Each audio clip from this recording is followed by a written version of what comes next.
Welcome back to the HPP. See? Screwed up. I get to start again.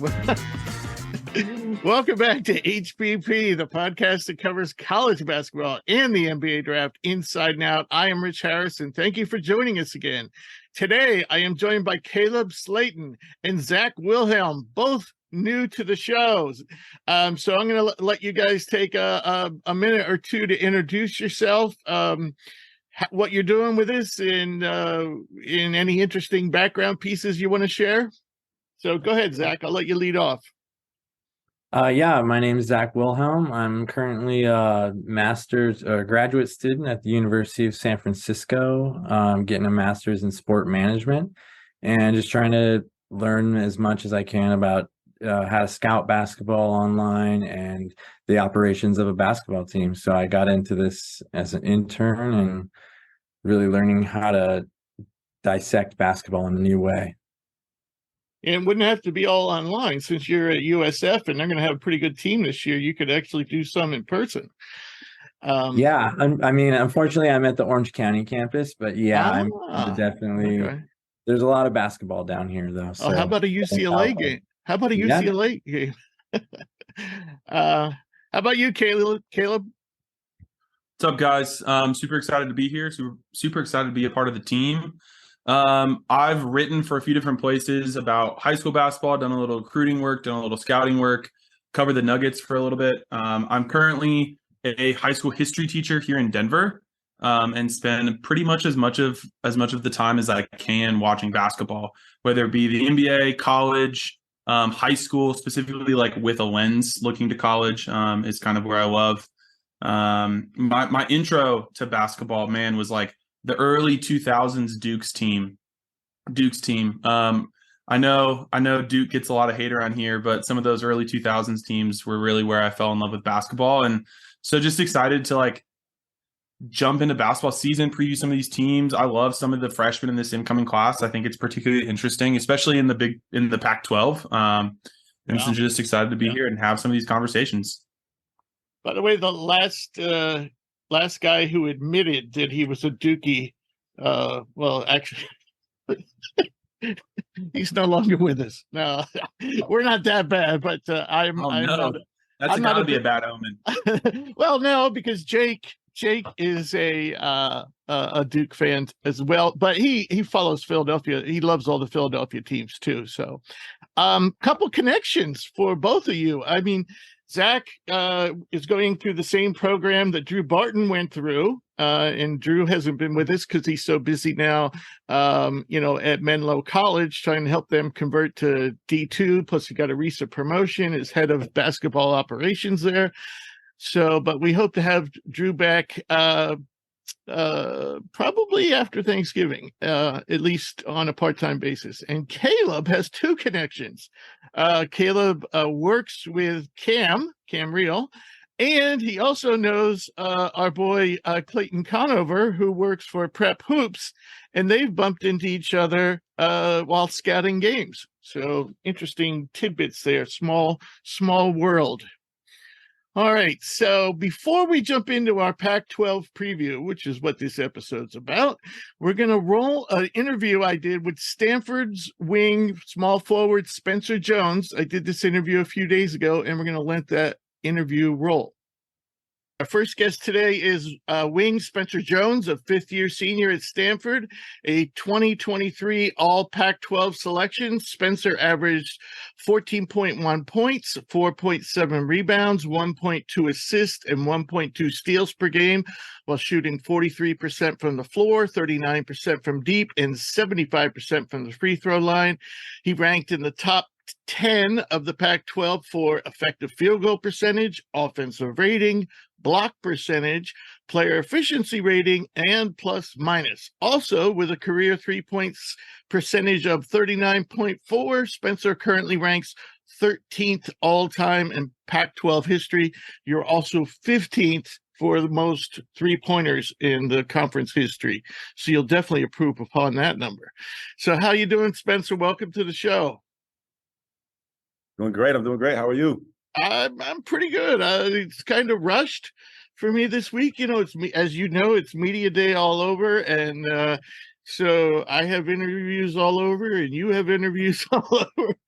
So yeah. So media day is you are going to be you're participating in theoretically the last Pac-12 media day for Pac-12 media day for basketball. Yeah, it's a little bit of a new scene this year. Usually we're in San Francisco, which obviously benefits us being in Stanford, only about 40 minutes away. So it's the first time I've ever had to take a plane ride down here. And new venue, it's pretty nice. It's a pretty nice way to go out, theoretically. Yeah. So how was your summer? Did you do anything special? Yeah, summer was actually really great. So we actually took a foreign tour trip, the whole team. We went to Paris, France, and we went to Greece and visited some of the islands, and we were able to play a few top teams there. Played about 3 games against great competition. Kind of got some chemistry, especially with some of the new guys we got coming. And then the rest of it was about you're only playing 3 games, you're not practicing too much, so the rest of it's just team bonding, team camaraderie. It was an amazing experience. Right. So how'd you like Paris? Paris was great. I mean, we actually have our junior center, Maxime, is from Paris. We got to visit house, and he told us the spots and everything like that. It was beautiful. Greece might have been a little bit more my favorite, but don't tell him that. Okay. Did you play against the French top level teams? We played against we played against a team in their top division. I'm blanking on the name right now, and then we also played a team in Greece's top division as well. Okay. All right, cool. Well, if you were in Paris, Paris is in the top division in France. That's where Wembanyama played. Oh yeah, Maxime's actually decent friends with Wembanyama, and the team we played was actually called Nanterre. Okay, all right, sure. Yeah, they have like a number in their nickname too, like Nanterre, like 96 or something like that. Anyway, I know what you're talking about. Exactly. I know what you're talking about. French league's good basketball. All right, so when I think of you, the first thing that comes to mind, and I mean this in all sincerity, is a model of consistency. And yet you have made incremental improvements each season. And that shows up, for example, in your player efficiency rating. It's jumped up each year.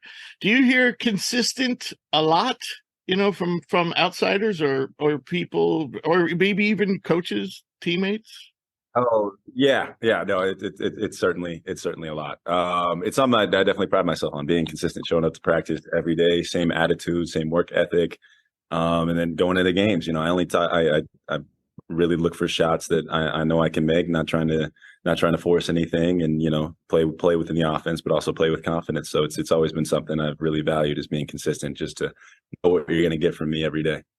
Yeah, and you can't replace that. I don't. Yeah, it's just knowing what you're going to get. You're going to get that effort. I think is so valuable. To people, coaches, or in the future general managers. I think that's a great trait to have. You have been on our draft board since your freshman season. I don't know if you know. I mean, during the season, we focus just on college basketball, but after the season, we focus on the draft. And so you have been in our top 200 forever. And I've seen your name show up on other draft boards too. However, I don't recall you ever testing the NBA waters. Am I correct about that? No. I've never tested the NBA waters. Thought about it to a point last year, but then I ultimately came to the conclusion that coming back to school was the best decision for me. It kind of has been over that progress. It's not, and then obviously you go to Stanford after you get older and older, you get closer and closer to that, illustrious degree. It's kind of like, why not finish it out? But no, it's definitely, NBA always been dream and goal of mine, something I've been chasing. But I'm not rushing the timetable on that. I kind of want to come out the best prospect that can kind of be, set myself up in a good position when I do leave. Right. I hope you don't mind me asking, just because a lot of guys just do it just to get info. They know they're coming back, but they just want to go through the process. So why not? I know that sounds critical, but I don't know how else to say it. No. It's totally fine. Part of the reason, like around sophomore, middle of my years, was just takes away a little bit from the class schedule. Stanford can be a little tough on that end. So I wanted to make sure I was still keeping up that end of the bargain of being a student athlete. And then on top of that, there's other ways to get information. You send in the letter that you're going in the draft, and you always get feedback that way. And then with all the agents that have talked to me over the years, and GMs will talk to coaches and stuff like that. So I'm always getting plenty of information. And so after that, I just I want to just focus on the work and doing as much as I can workout wise, and just focusing on that in the off season to improve on some of the blemishes that you get from from the information they tell you. Right. During your tenure as a Cardinal, the team has only won 20 games once, and that was your freshman season. And you guys have finished no higher than 6th in the conference. Transferring has become the rage. It's commonplace. But you've been extremely loyal to Stanford. I applaud you for that, and I think that will benefit you in the future, your loyalty. However, I am interested in learning about your thought process about staying.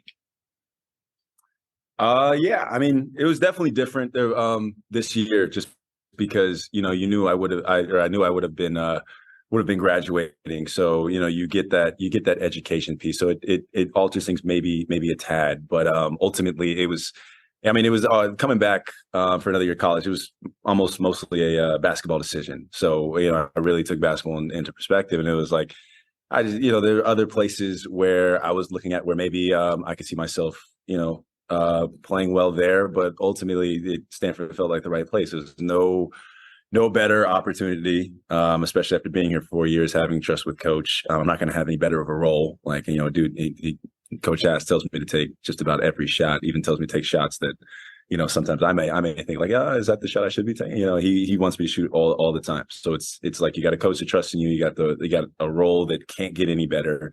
And then I just looked down at our roster, especially with the new additions coming in, and it was like, can we do what we want to do? Can we make the tournament? Can we have another 20 a game season? Can we finish higher than 6 and top 4 in the pack? And do I really believe that we could do it with our roster? And I had honest conversations with a lot of people, honest conversations with Coach. He even offered a kind of a re-recruitment session for me when I was thinking about entering the portal. So we did a whole weekend to kind of re-recruit me there. We just had honest conversations about it. And ultimately I had full faith in this year and the guys I'm playing with and the trust in Coach. And so it just was the right decision. I think it was. Assuming, and we'll get to the one caveat, but we'll get to that down the road. So what do you have in store for us this year? What aspects of your game have you been working on in the off season? Yeah, big thing was, it's always been playmaking, getting more mid-range shots off the dribble, getting more three-point shots off the dribble, deepening my range, really expanding, staying a couple more feet off the three-point line and getting comfortable shooting that far out just to make it for much harder closeouts for defenders and then how to attack those closeouts. And then just, each year I'm drawing more and more attention from defenders, drawing 2 guys. So just able to pass out of it, like you said, getting those 1.2 assists up a little bit and facilitating more of our offense, especially as it gets down to crunch time, would be very important. Yeah. Mid-range game is coming back. And I noticed last year, I didn't look at all your seasons, but I noticed last year that from 17 feet to the 3-point line, you only took a handful of shots. But I was thinking that could be an area where you could be very effective. If you remember, I don't know if he does it much more, but when Jason Tatum was at Duke and even in his young years, he used to, and you're about his size, right? Well, maybe he's got you by an inch. Maybe like an inch shorter, but yeah, around there. Yeah. Of course, you're bigger through the upper body, but at least at this age, I could see you be very effective in that area. But all right. Yeah.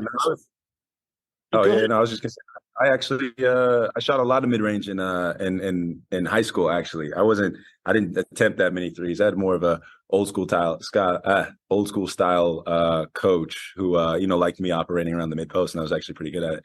But then, you get to Stanford, you're a freshman, and all I thought about is like, how can I get on the court? And I noticed we lacked a little bit of 3-point shooting. So I really just put a lot of that time in the gym, became a great catch and shoot shooter. And so, yeah, since then I've been trying to develop a little bit more of that 12 to 15 range touch. And so, you saw it coming back a little bit last year and, hope to improve on it this year.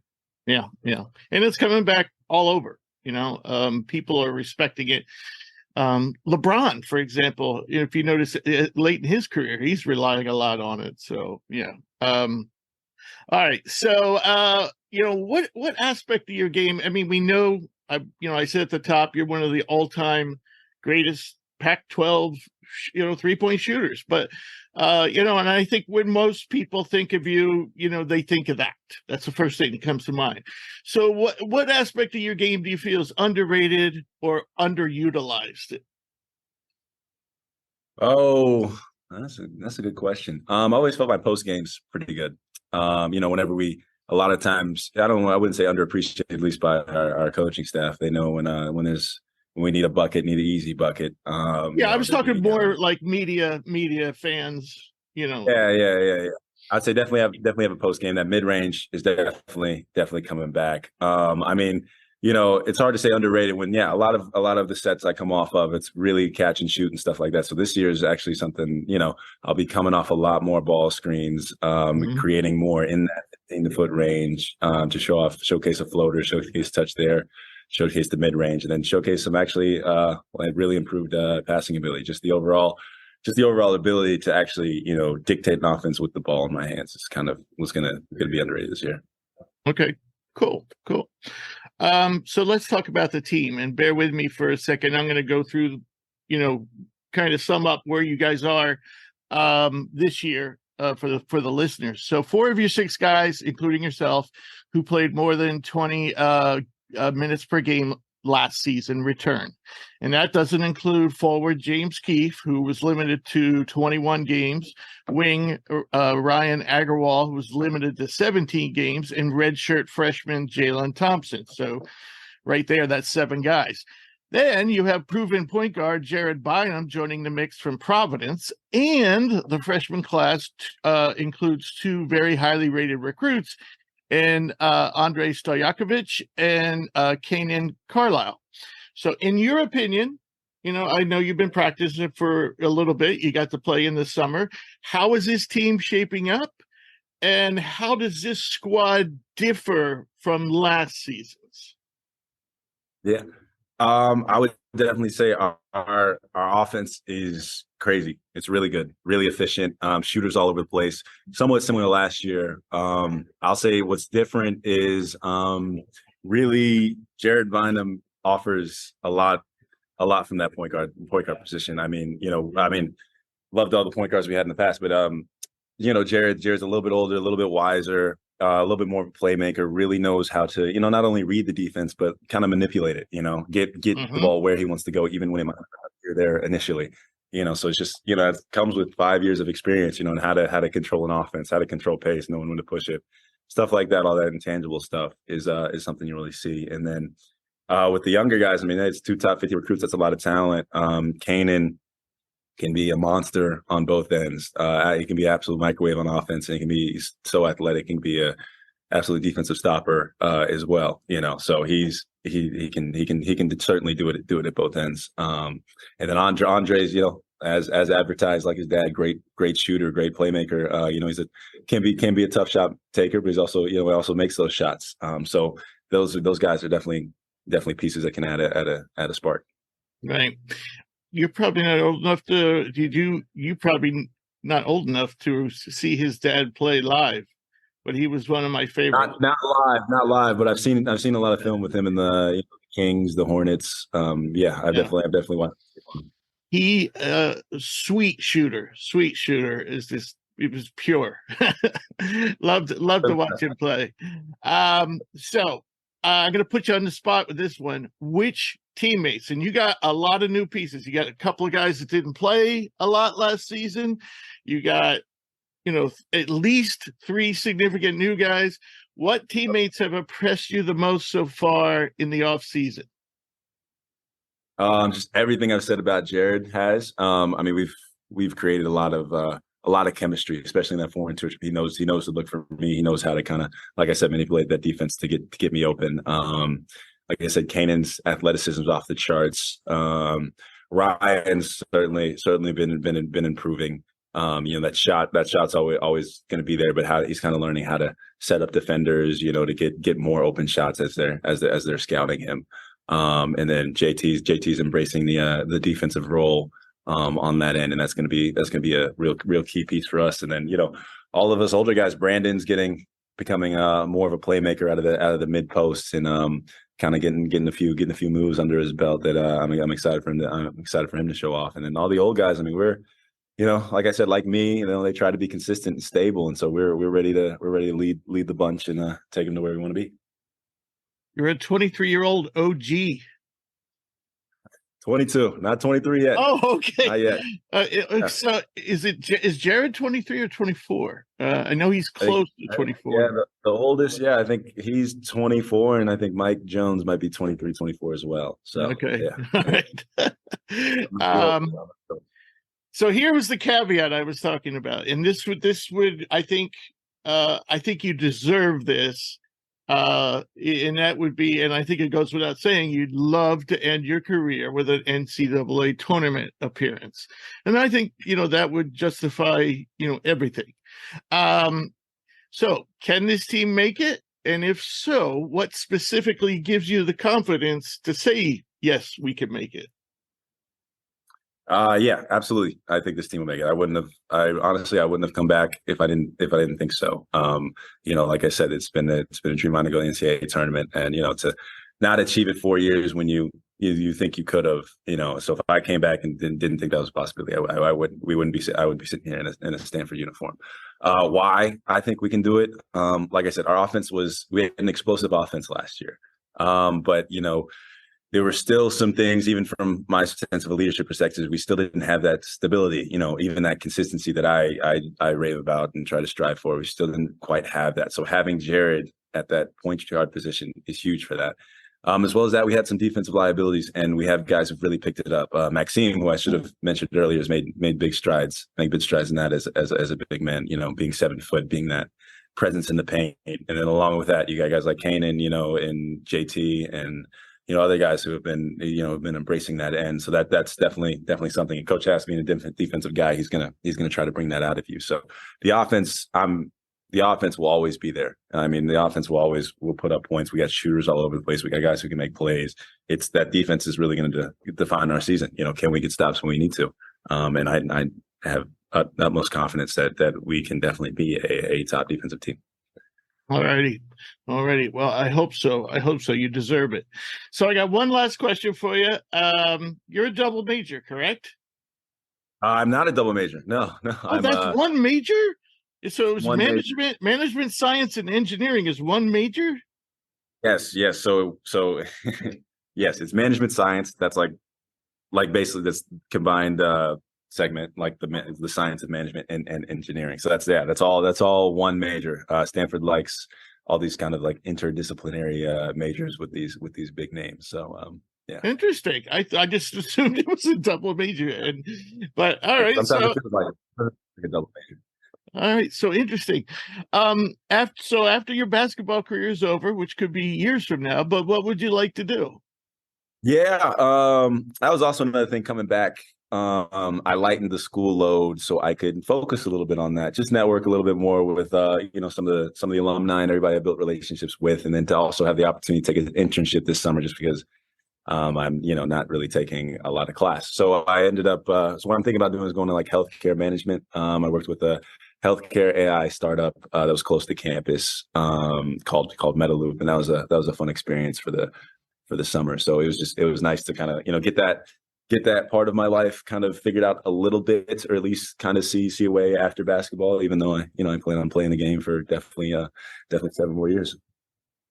So the engineering aspect to that related to AI and healthcare did you do work in like developing software or? Not quite. It was more of a similar to a marketing role. I had a little bit of software experience to dabble on. My big part was I coordinated a lot with medical researchers to kind of get them affiliated with the with the software and with the company. So it was more of reaching out to them and kind of regulating them through that. Okay. All right. Cool. Very cool. Well, Spencer, I want to thank you for taking the time to join us today, and I wish you and the team the best. And I mean that sincerely. I really hope you guys, if for nothing else, for your sake, to make the NCAA tournament. And please come back for another visit after the season's over, and we'll talk about what's next. Hey, that'd be fun. That'd be a fun conversation to have. Yes, please. All right. So thank you so much. And tell Zach I said thank you too. I will. I'll let him know. I appreciate you. All right. Have a good one. All right. It was great talking with Spencer. And now we're going to begin our Pac-12 preview. And I'm going to start off by kind of going over what happened last year, just to refresh everybody's memory. UCLA won the regular season title by 4 games over Arizona and USC. However, Arizona won the Pac-12 tourney to earn the automatic bid to the tournament.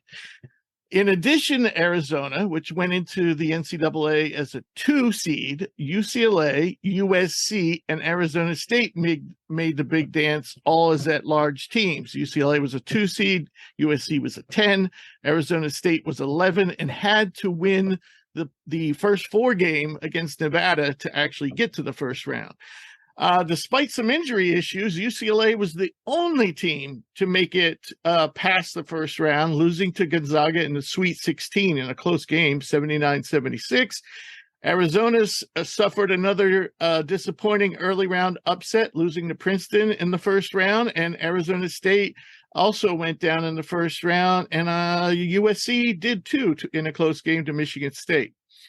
So the Pac-12 sent 3 teams to the NIT. They were Washington State, Colorado, and Oregon. Washington State lost at home to Eastern Washington in the first round, while Colorado advanced to the second round with a win over Seton Hall and then lost to Utah Valley, who would eventually make it to either the Final 4 or the Final 8. I forget. Oregon advanced to the third round with wins over UC Irvine and Central Florida before falling to Wisconsin. So Wisconsin was in the Final 4, so the winner of that game would have been in the Final 4, which Wisconsin was. So Oregon did pretty well in the tournament, and they too were banged up at the time. So in terms of specific categories, Arizona topped the conference in scoring by a significant margin, averaging nearly 82 points per game. They were 6th in D1 in points per game. The Wildcats also led the Pac-12 in offensive efficiency with a rating of 111.6, which was 18th in the country. The top defensive team was UCLA. They only allowed 60.7 points per game, which was 7th in the country, and they also led the conference in defensive efficiency at 89.6, which was 4th in D1. One interesting stat when I was researching this was Cal's offensive rating, I think, was basically within a 1/10 or 2/10 of a point with UCLA's defensive rating. Cal was dreadful last year, but we'll get to that. So in terms of pace, Arizona led the conference in pace, and they were 18th in the country, while Washington State was the slowest in the conference and also the 25th slowest team in Division I. Other interesting stats. Arizona shot 37.8 from 3, 20th in the country, followed by Washington at 37.3, 33rd in the country. And they were the only 2 teams in the Pac-12 to shoot better than 37% from deep. Arizona led the conference by far in effective field goal percentage at 56.5 due to the nice combination of their shooting and the powerful bigs that they had, including Azuolas Tubelis. Oregon at 54.4 and Arizona at 54.2 led the conference in rebounding percentage. Oregon was 20th in the country, while Arizona was close behind at 24th. Arizona led the conference in assist percentage at 64.7, which was 5th in the nation. And that was a significant margin over anybody else in the conference. Again, they like to feed their bigs. Anytime you have bigs that can score in the post, you're going to have a high assist percentage. UCLA with 12.2 was 9th in the country and 1st in the conference in turnover percentage, while Oregon State was last. Very young Oregon State team last year. They had a turnover percentage of 18. UCLA led the Pac-12 in steal percentage at 12.4, 20th in the country.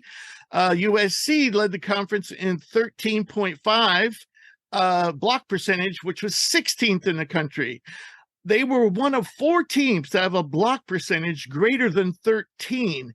The others being Arizona State, 17th in the country, Oregon, 19th in the country, and Washington at 22nd in the country. That's a pretty impressive stat for a conference we consider to be offensive oriented. In terms of coaching changes, the only one is Mark Madsen from the aforementioned Utah Valley replaces Mark Fox at Cal. Fox had a record of 38-87 during his 5 years at Cal, and he, quite frankly, was long overdue to be fired. We're going to talk about these teams in order that they finished last year, and I'll kind of go over the changes and let the guys throw in their comments. I'm first going to talk about UCLA. UCLA has lost 6 significant players, 4 to the pros, either NBA or Europe. And that's starting off with last year's player of the year, Jaime Jaquez is gone. Jalen Clark, the defensive player of the year, is gone, both to the NBA. Longtime point guard Tiger Campbell has moved on to play in Europe, and Amari Bailey is on a 2-way with Charlotte. He was a combo guard that really showed flashes at times, but didn't get extraordinary amount of playing time. I think he was injured at one point.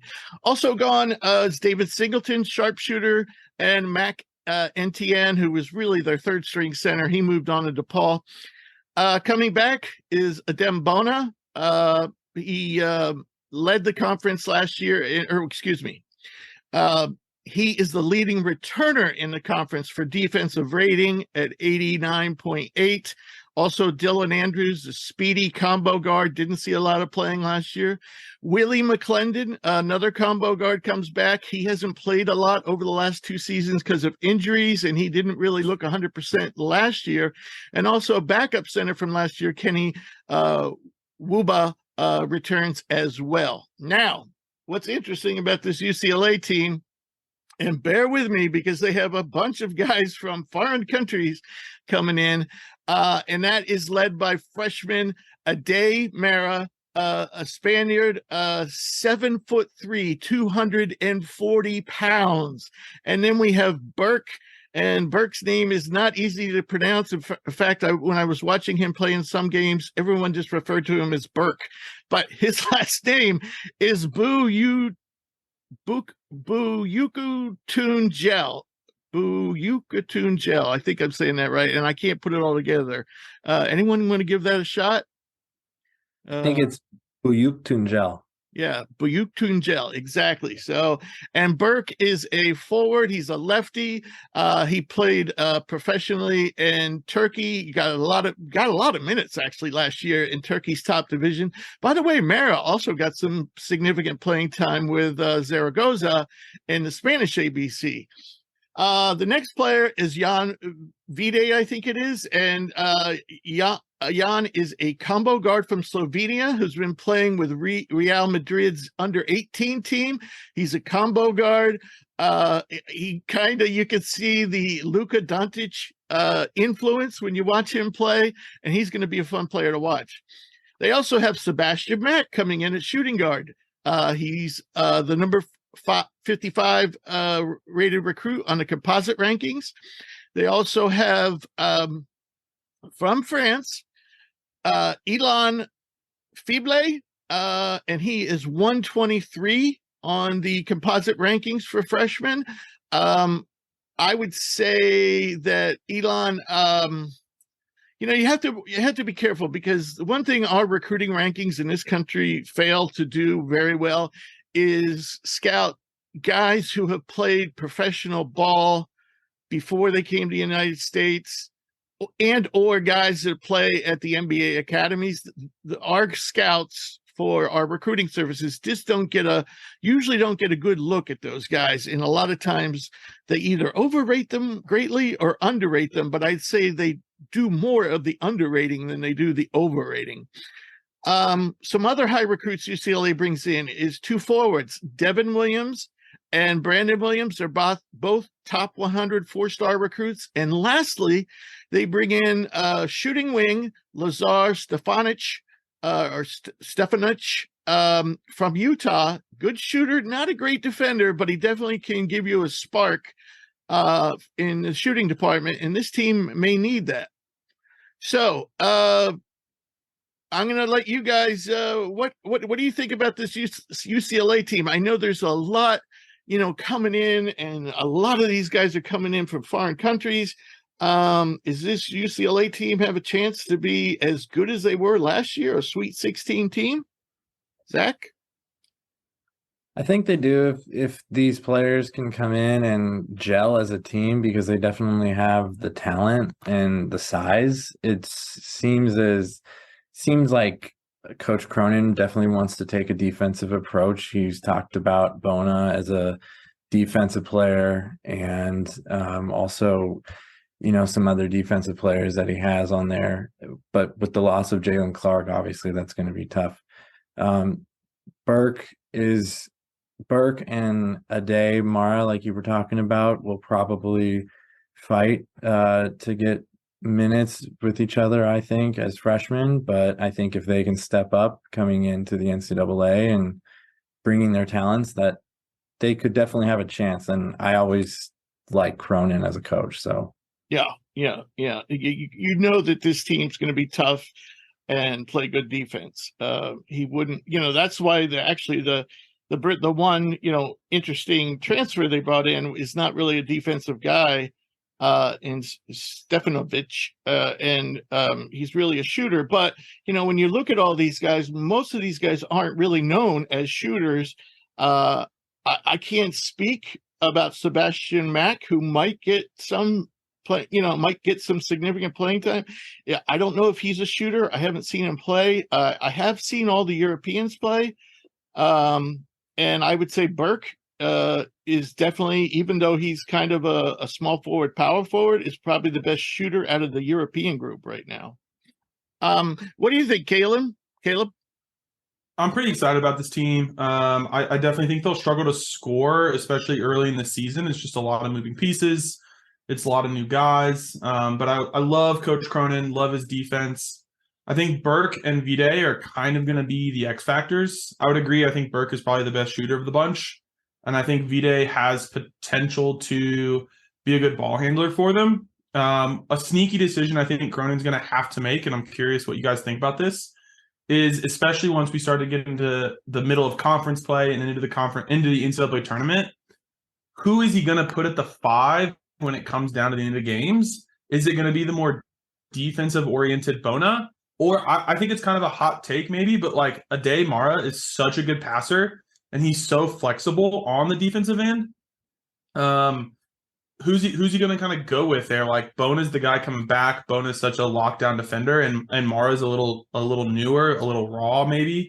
But I think he's probably a better passer than Bona. And so does like Mara elevate their offensive game enough that at the end of the day, like Cronin decides to go with him?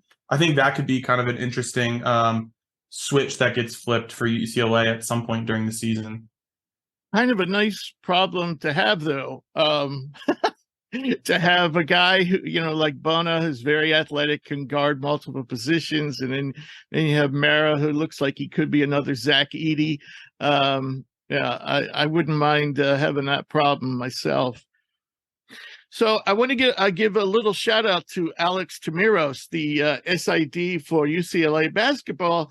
I was actually trying to kind of pick his brain, with this, so many talented new guys coming from all over the world. And I was like, man, how's this going to work out?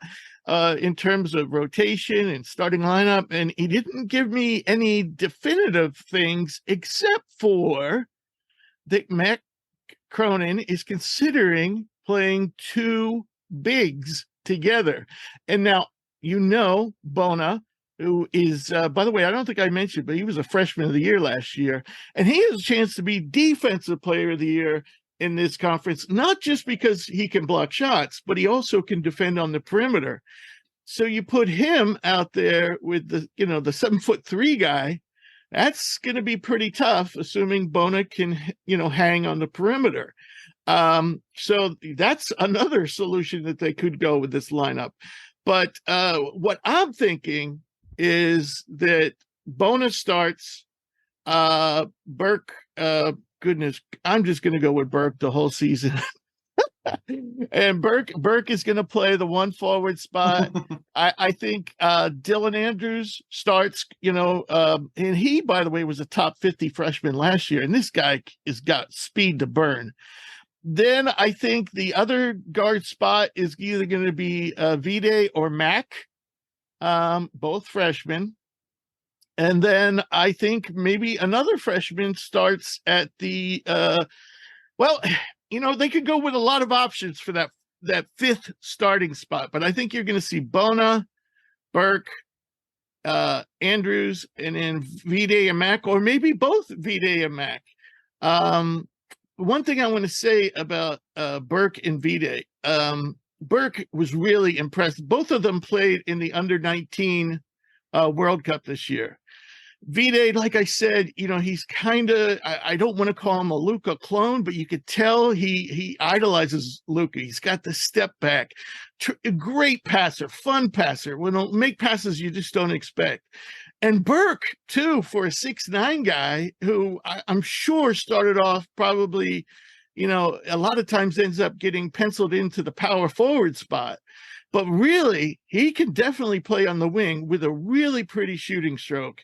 And he, too, is a really gifted passer. And he's a lefty, which always seems to help. So, Caleb, I know you had another comment before we leave UCLA.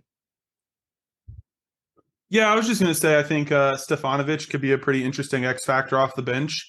The last few years, they've had David Singleton come off the bench, who is definitely like a markedly better shooter. For his career, I believe Singleton's like over 40% from the three-point line. Okay. And Stefanovic for his career is like 34%, I think.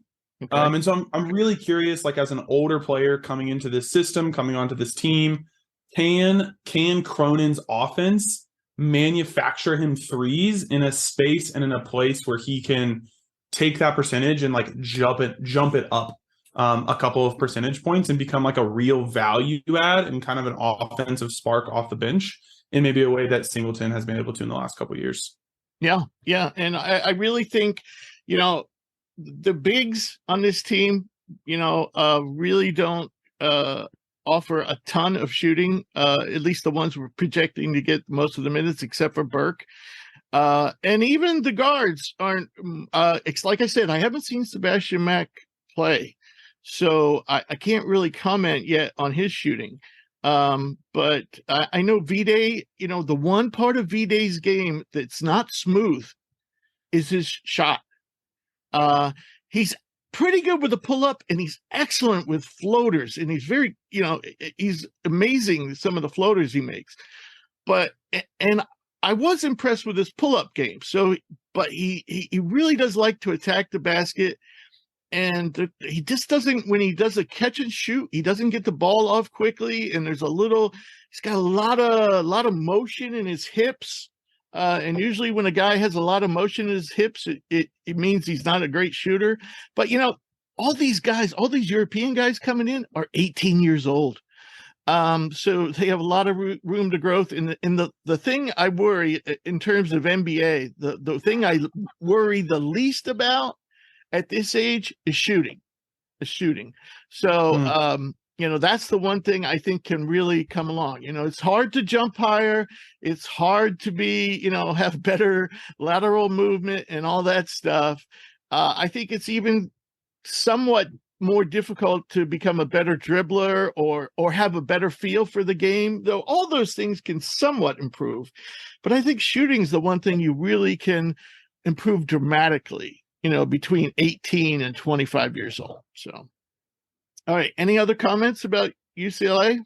A little bit of Cronin talking about the guy you were talking about, Lazar Stefanovic, and just the fact that he's a junior and he kind of knows maybe where to go on the court is going to help with all the freshman presence that they have. Right. So we're going to talk about Arizona, and again, coming off another one of those seasons where, they really were, like a top 10 team most of the season, and then they go into the tournament and lose to Princeton. So they did that under Sean Miller, and they're doing it under Tommy Lloyd. So I'm hoping this team can bounce back, or not bounce back, but just kind of put a good run together soon, or people might start, I don't know, questioning Tommy Lloyd. Is that possible? I don't know. I mean, they do great in the regular season. But anyway, let's talk about what Arizona lost. First of all, they lost Azuolas Tubelis to the NBA. They lost point guard Kirk Kriisa to West Virginia.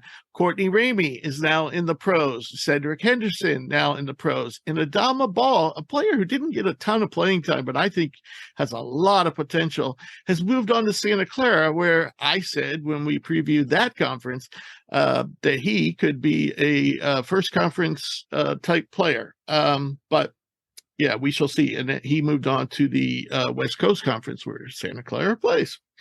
So coming back, they have a fair amount. Starting off with Keelan Boswell, who reclassified last year, was playing as a 17-year-old. And man, he just got better and better as the year went on. I'm really high on Keelan Boswell. They also bring out the beast in the paint, Omar Ballo, and he's the conference's leading returner in win shares at 5.1. They also bring back Pelle Larsson, the sharpshooting wing. Henry or Henri, I think he says it Henry, but Visar, power forward, got some playing time. He can stretch the floor, and he's now a sophomore. And then there's Philip Borvokian, who didn't get a ton of playing time last year. He's a forward. And also center Dylan Anderson. Again, another, I believe he's a sophomore. Basically, a lot of these freshmen from last year, beside Boswell, didn't get a lot of playing time, and now they stand to see more action. However, Arizona also used the portal very well. They brought in Caleb Love, who initially committed to Michigan, and I'm not sure what happened there, but Caleb Love is now from North Carolina, moved on to Arizona. And they also brought in Jaden Bradley, who was involved in that, not Leonard Miller, Brandon Miller. He was involved in that Brandon Miller incident off the court. Don't know how much he really had to do with it, but he's the one that picked up Miller after the shooting, but he transferred. And we kept on saying last year that after it became public that Bradley was involved in that incident, which took someone's life, he didn't play the same for Alabama. He went from looking really good in the first half of the season. Then that news went public, and he did not play the same. He was awful in the second half of the season. Then they bring in forward Keyshawn Johnson, a power kind of guy, a little undersized, so undersized power forward, but he's really good defender, rebounder. And then they also have freshman. Oh boy, how do you say? Montias. That's my best pronunciation. Montias Krivas. Okay, so Monty Avis Krivas coming in as a freshman. He saw some good minutes with Zalgiris, who's a top-level team in the Lithuanian league. So they got another big man coming in. And lastly, KJ Lewis, who's a three-star, four-star kind of guy coming in at shooting guard. So I'm going to start off with you, Caleb. Tubelis is definitely going to be a hard piece to replace, but to me, it almost seems like this team's bringing in more than it lost. Yeah, I'd agree with that. I think I am a little lower on Caleb Love. I don't I don't know how much of an addition he's going to actually be. Yeah, I hear you. But I'm also like a little higher on Jaden Bradley.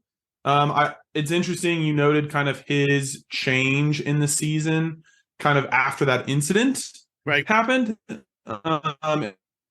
I'm hoping that, like, no matter what his involvement was, that this kind of fresh start is going to be really good for him. I remember watching him going all the way back to IMG and like really liking his presence on the court. And I think him and Kylan Boswell together could be a really good backcourt. And especially like thinking about, we just talked about UCLA, and man, like, where's their primary ball handling going to come from? And Arizona's got two guys. If, depending on what you think about Caleb Love, even three guys that could be really good, steady primary ball handlers. And then, I mean, no matter what you think about Umar Ballo, like, he, as you said, he's a beast down low. He's a great rebounder. He is always going to be efficient in the basket.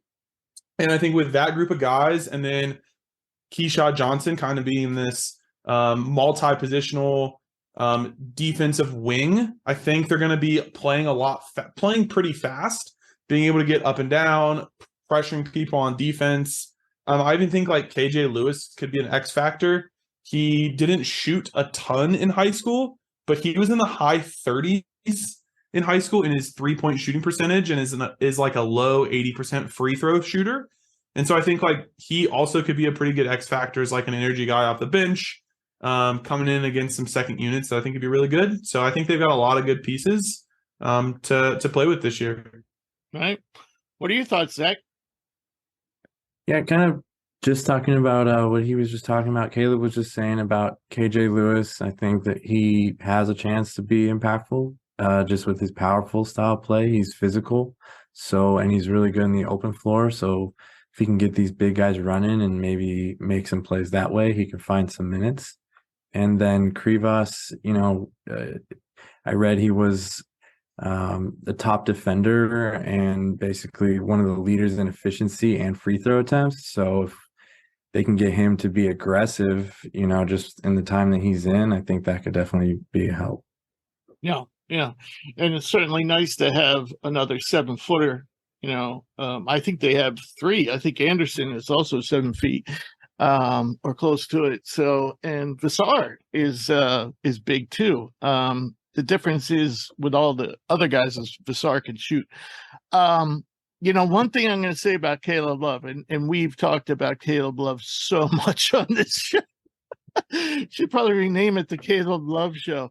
But do you think he gets an NIL deal off of that if we do that?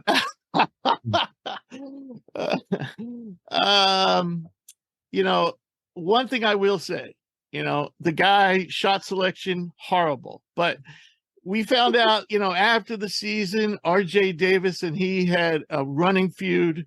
RJ Davis, said he wasn't going to pass the Love, and Love, I guess, was going to do the same.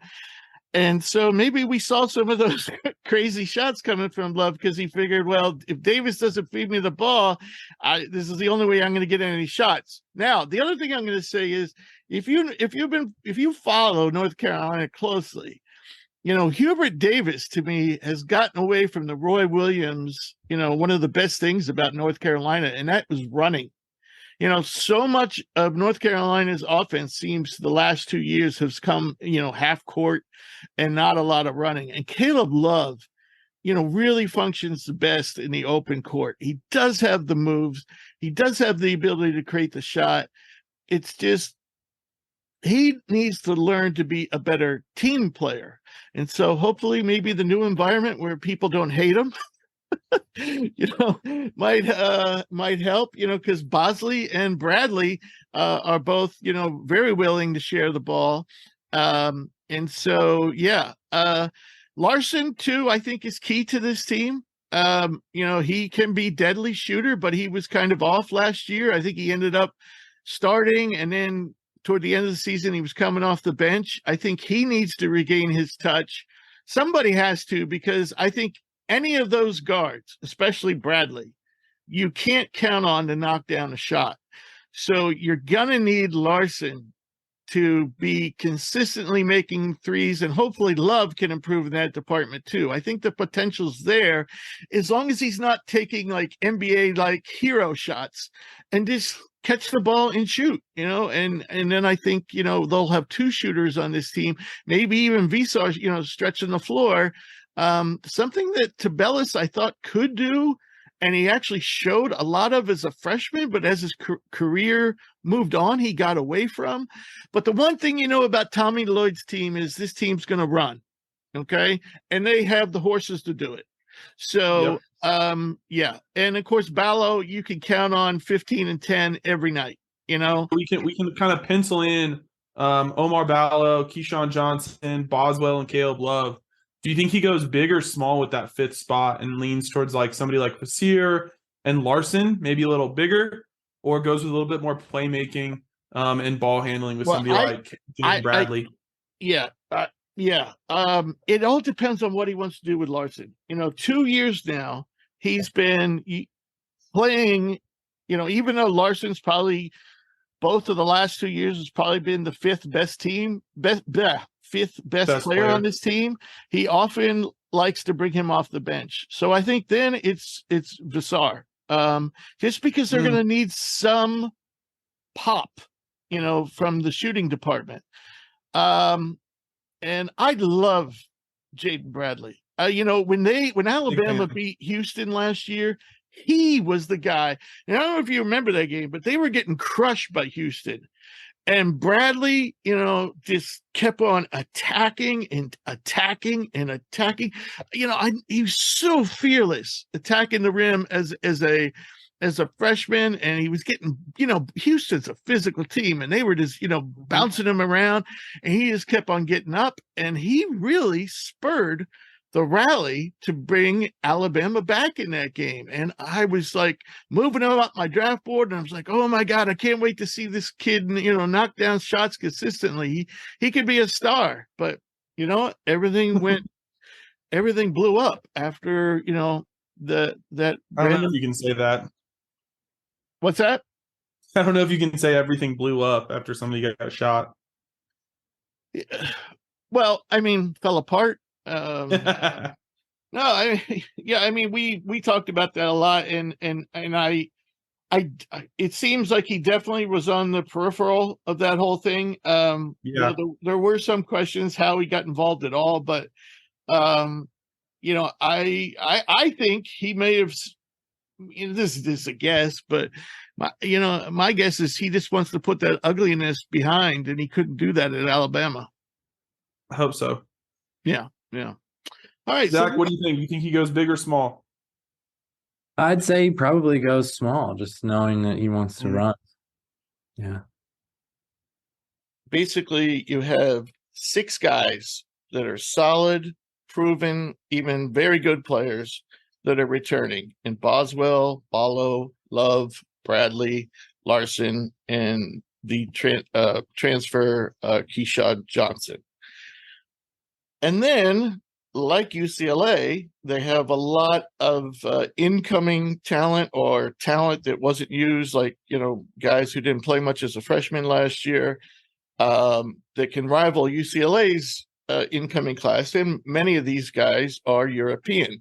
So you got highly regarded center Moteos Kribas, and then you have another freshman that we didn't even talk about before, Paulius Murakowskis. And then you have KJ Lewis, freshman shooting guard, Philip Borovicinen, a forward who was a sophomore last year, and of course Henry Vasar, we've been talking about a lot, and center Dylan Anderson. My one concern about this team is shooting. Larson is the only proven three-point shooter. And even he, for his career, 38%, but only on 2.4 attempts per game. Love is 32% on 6.2 attempts per game. Boswell last year as a freshman shot 39%, but only on 2.2 attempts per game. And then Moroskis has some ability to shoot. Borovicinen has some ability to shoot, and Vasar has some ability to shoot, but they're basically unproven. So that's where we sit with Arizona. They certainly have the overall talent, but is there enough shooting on this squad? Love is going to have to shoot better. Boswell's going to probably have to do it on higher volume, and one of the new guys is also probably going to pick it up from the front court as a shooter. All right, so we'll move on to USC, third best team in this conference last year. And they lose Drew Peterson, their Mr. Do Everything, kind of a point forward, who's now on Exhibit 10 with the Miami Heat. They also lose Trey White, a wing, to Louisville. Reese Dixon Waters moves on to San Diego State. He was the sixth man of the year last year in the conference. And Malik Thomas, a wing, moves on to Southern Florida. White never quite lived up to his, I believe he was a top 25 recruit, five-star guy. So I don't think he's ever quite, but I think he's still only a junior now. So not sure why he didn't fit in. Peterson is a big loss, and Dixon Waters is a significant loss. Who they bring back, though? And I'm going to say this. This is one of those TikTok moments. I think Boogie Ellis and Kobe Johnson could have been considered possibly the best backcourt in the nation, not even considering the freshman class that USC might have the best backcourt in the nation. But now they bring in Isaiah Collier, the number one overall recruit in this freshman class, and Bronny James to join those guys. Other pieces returning are Vince Iwachuko, who he too had an incident very much like Bronny James, had to be revived in the court at practice, and that slowed his progression. Then he injured his shoulder, I believe, toward the end of the season, and so he missed the beginning part of the season because of heart, and the end because of his shoulder.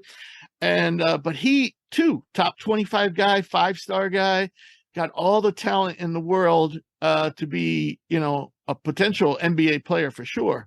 But the guy who started for them last year was veteran Josh Morgan, who's the conference's top returner in blocks per game and blocks percentage. He averaged 2.2 blocks per game last year. They also bring Kajani Wright back, who was a high recruit, and Azia Sellers, a wing who he was a 3-4-star guy last year. They're both sophomores. So joining Collier and James in this recruiting class are Arviton Page, a power forward. He's a top 50 guy. Brandon Gardner is a forward. He's a top 100 guy. And then from the portal, they got DJ Rodman, Dennis Rodman's son. He's a wing, small forward, does a little of everything, but I think his best trait is shooting, which is kind of funny considering his father. So having said all that, what do you make of this team, Zach? I mean, I think that this team has a lot of potential for sure. It definitely depends. I think Bronny James' timeline is still a little bit uncertain, and I know he's not. I don't think he would honestly make too big of a difference this year with the time he's missed. I see DJ Rodman being that fifth starter though, and being someone who gets a lot of rebounds for them. And I know you just said he's a shooter, but I think he's going to be getting close to 10 rebounds for them a game, hopefully. Wow. Caleb? Yeah, I think this is another really fun team. I don't think it's like that spicy of a take, as you said, that like Boogie Ellis and Kobe Johnson by themselves would be the best backcourt in the Pac-12. And then you throw in Collier. I'm curious to see how Collier does. Not that I think he's going to like underperform, but I don't, man, in a normal class, I like don't think he'd be the number one guy. And so it's really tough for me to come in and like see projections of him being like an all Pac-12 player. I don't think that's going to happen, but I do think the three of them together are going to be pretty interesting. And I do think Bronny would have an impact. I do really like this team though. I like Kiljohnny Wright. I liked him coming out of Sierra Canyon a few years ago. And I think like getting Morgan in last year and like being able to bring him back is super important. I think the chance of Iwuchiku playing more than Bronny James is pretty good. And then Arrington Page isn't going to play a lot, but like in the long run, he was a pretty good center in high school. He played with Collier. They played high school ball together. And so I think like that connection is going to be pretty important. Again, like I just think this team almost comes down to defense. Like the last two teams we talked about, it was kind of a little bit more offensive focused with especially some of the shooting on the outside. But man, with Boogie and Kobe Johnson, like I think scoring is going to be great. I think Collier is going to be able to be really effective off the ball from Boogie. Can he be a better passer? Well, I think so. I think like in his fifth season, he'll be able to like make the right passes, and Collier attacking second side actions is going to be pretty unfair with his like physicality and his explosion off the court. I would like love to pick this team to win the conference. I really like their guards. I really like Rodman as the fourth perimeter guy, kind of again that like do it all forward. I don't know if they quite have enough to like take the conference, but I do. The top four of this conference though is just like really solid and really good, and it kind of is just going to be like what team gels the most to kind of who wins the Pac-12. I think. Right. You know, I mean, there's so much potential, you know, dripping off this team especially with Iwuchukwu and Bronny James, figuring not to start right away because James, as far as I know, still hasn't. You know, I know he's begun his rehab, but I don't think we're going to see him right away, or if we do, it's going to be very limited minutes. I mean, I've got no inside information, but I would almost assume he like doesn't play this calendar year. Yeah, that's right. Like at least until Christmas. Yeah, that makes sense. But you know, the backcourt, you know, I mean, Boogie Ellis is a great shot creator, great shooter. Kobe Johnson is just one of the best guards nobody in the nation talks about. A tremendous defender. And Collier, you know, I think playmaking, I think he might end up being, you know, the guy who kind of stirs the drink. And he's great at attacking the rim.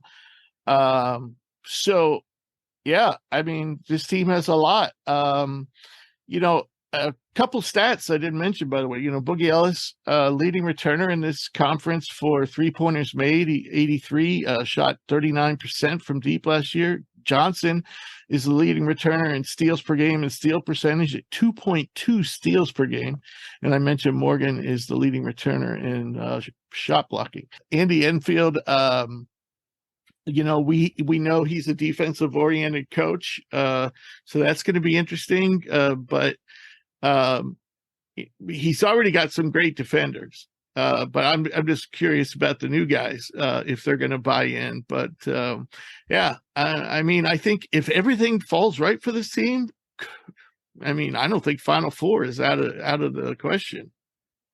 Are you that high on Boogie? Like Boogie and Kobe as the backcourt? You're kind of like sky's the limit for that. Well, and then you got 2 7-footers, you know, and then you know, and you know, Bronny, I said if everything goes right, you know, and that's so fair. that's assuming Bronny's going to be playing, you know, 25 minutes a game too, you know. That's a big if, but I do think, as I mentioned earlier, big Duke fan, and I remember Boogie was originally like 6 years ago a Duke commit, and I was pretty excited for his ability to shoot from off the dribble and off the catch, and it's been pretty cool to just see him like continue to grow, both in his ability and in his shot selection, just like every year, and just continue to add to his repertoire, where like now he's, at least in college, a pretty good and above, are just a really solid 3-level scorer. No, well, I love Boogie. I think he has NBA potential. For sure. All right, so let's move on to Oregon. And Oregon, just missed the tournament last year. I had to settle for the NIT, and they lose Kalel Ware, former top 10 recruit, 5-star who had an up and down season last year for the Ducks. He moves on to Indiana. They have longtime combo guard Will Richardson, who was kind of like the glue that kept this team together for the past 4 or 5 years. He moves on to the pros. Quincy Guerrier, forward, moves on to Illinois, and Rivaldo Soares moves on to Oklahoma. Coming back, they have Nafali Dante, the big man in the middle. He's the conference's leading returner, rebounds per game at 8.4, rebound percentage at 18.3, and player efficiency rating at 28.6. You have Nathan Biddle, who was a very high recruit. Finally, freshman season was marred by injuries. Last year, he was playing behind Dante and Ware, but as Dante got hurt and Ware wasn't playing well, Biddle got really good time toward the end of the season, showed his ability to, and he played mostly at the center for those games, showed his ability to play inside and out, really good player himself. They also bring back Keyshawn Barthélemy, who missed some time last year with injuries. Jermaine, he's point guard, combo guard. Jermaine Cousinard, also believe missed time last year with injuries. He's a combo guard and shooting guard. Brennan Rigsby also returns. Then in the portal, they got Kario Okendo from Georgia. He's a wing shooting guard, tremendous athlete, great transition player, makes some spectacular dunks. And then in the recruiting class features 3 top 30 players, and power forward Kawami Evans, point guard Jackson Shellstott, and small forward wing Mookie Cook. All right, so what do you make of the Ducks, Zach? So yeah, Cook basically. So then when you look at their 3 freshmen, Mookie Cook is not going to be playing until late December at the earliest. He underwent ankle surgery. But if you look at Kwame Evans, he's thin right now. But if he fills out, I think he could definitely be a post player. He's got a smooth jumper. He can finish with both hands, and he can definitely help on both ends of the floor. He's got a lot of athletic and a ton of length. So I think there's a lot of potential there on the defensive end, and then also as just like a slasher and a gunner on the offensive end. And then looking at their other freshmen and Jackson Shellstott, he has an elite handle, and so that could help. And in the high school, he definitely had the ability to score at all 3 levels. So if he can relate that into the NCAA and show that he can do that here too, that'll definitely be a help for them, because if those 3 freshmen can step up, then hopefully that can help with the guys that have been there. Right.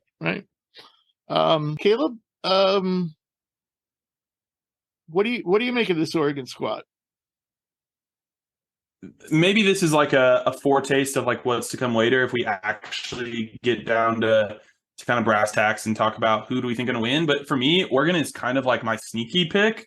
I really love Shellstad in the backcourt. I know Mookie Cook isn't ready to start the season, but I think he could be a pretty big addition on the wing. A little bit more of a power player, like somebody to play in transition versus like a shooter. But a lot of my thoughts really come from I'm a big believer in Shellstad. I like Nafante Dolly, Dante, and then I think Biddle, as you mentioned earlier, like Biddle showed that he can provide some of that outside shooting, and so I think like that's going to be a good 1-2 punch. I think Kwame Evans might be a little bit more of a long-term project. I don't think he's going to be a one and done, frankly. I think they have enough guards on the perimeter and enough shooting that like Shellstead can kind of set the table. I don't know if he's going to start on day one. I haven't heard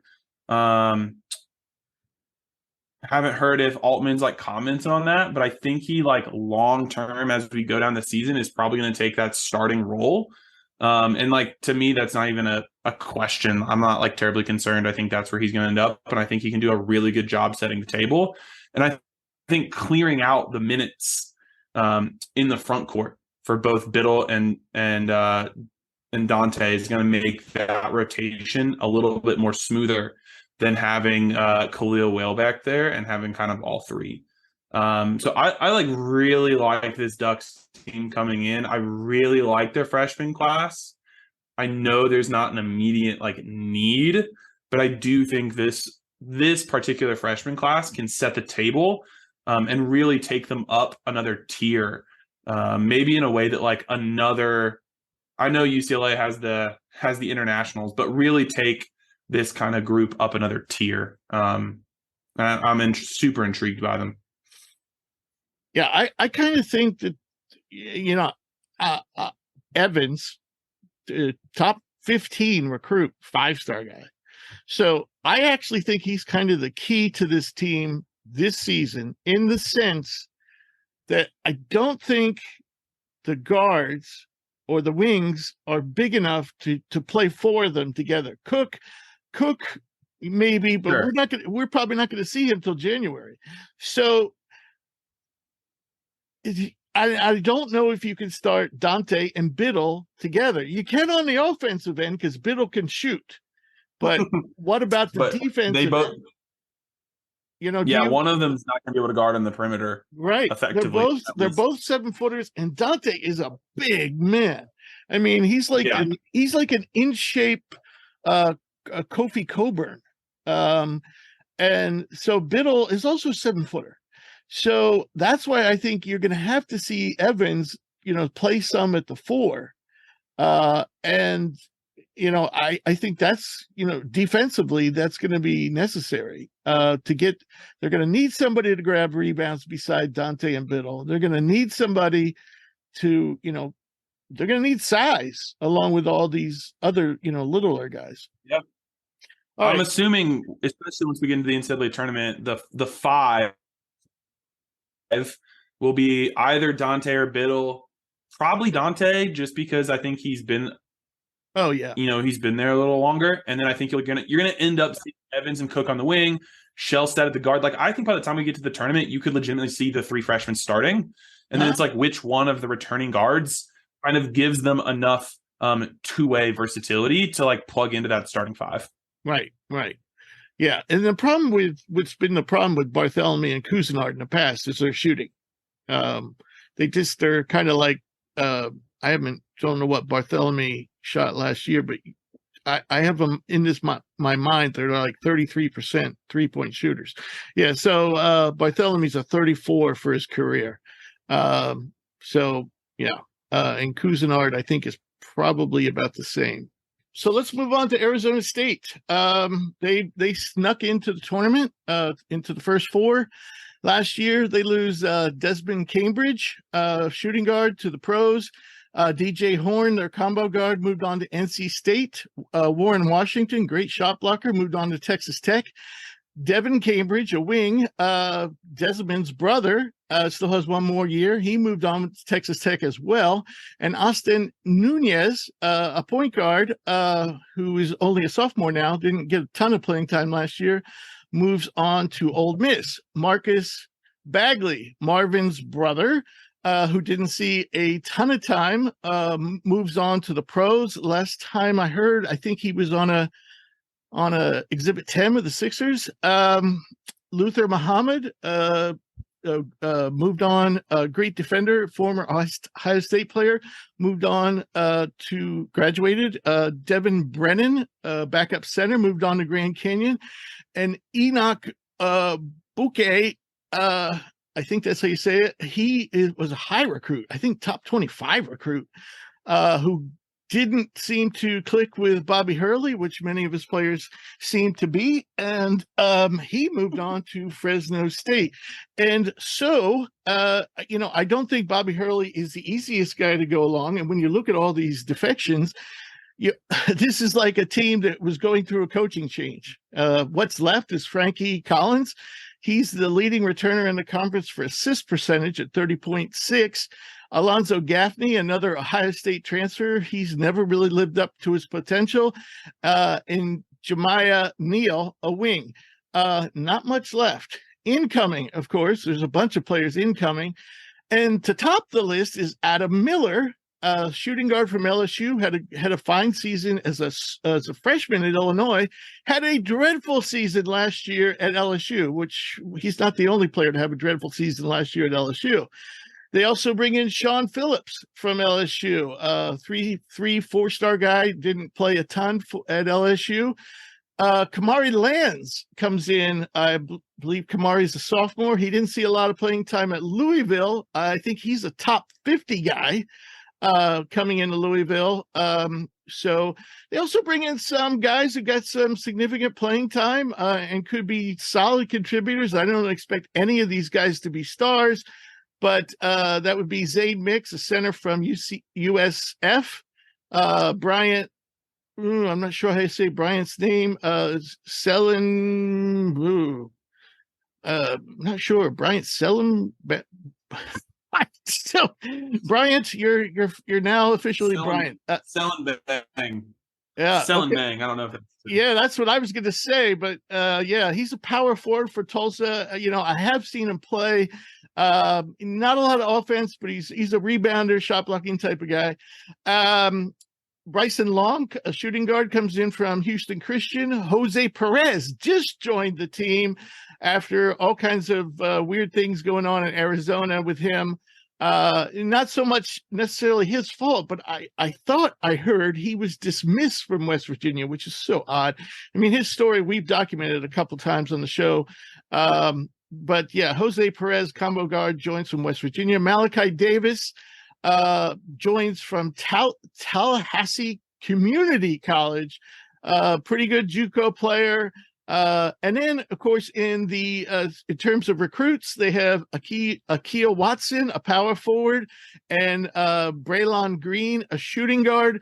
Those guys are both 3 stars. They're top 200 recruits.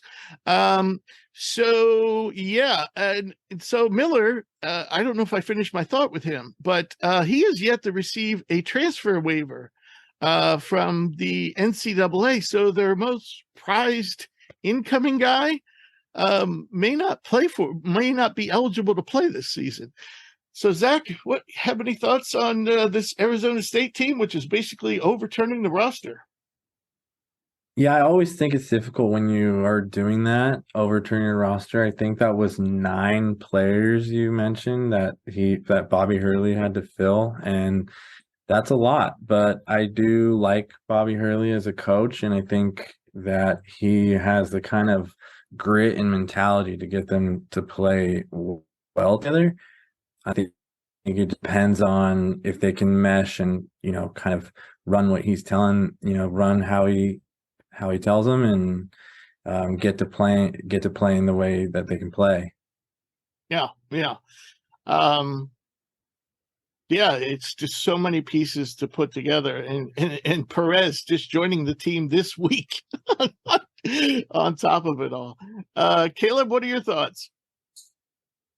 I think Zach said it well. A lot of pieces, a lot of overhaul. I don't foresee Arizona State making it back to the tournament. I think this team has a lot of talent, and I think you shared that kind of going through some of the new guys like Frankie Collins, big-ish name coming out of high school, didn't maybe not hit his potential at Michigan, but I think is an interesting talent. Alonzo Gaffney was I'm pretty sure a top 100 guy coming out of high school, so there's some talent there. Yep. I thought I liked Kamari Lands coming out of high school.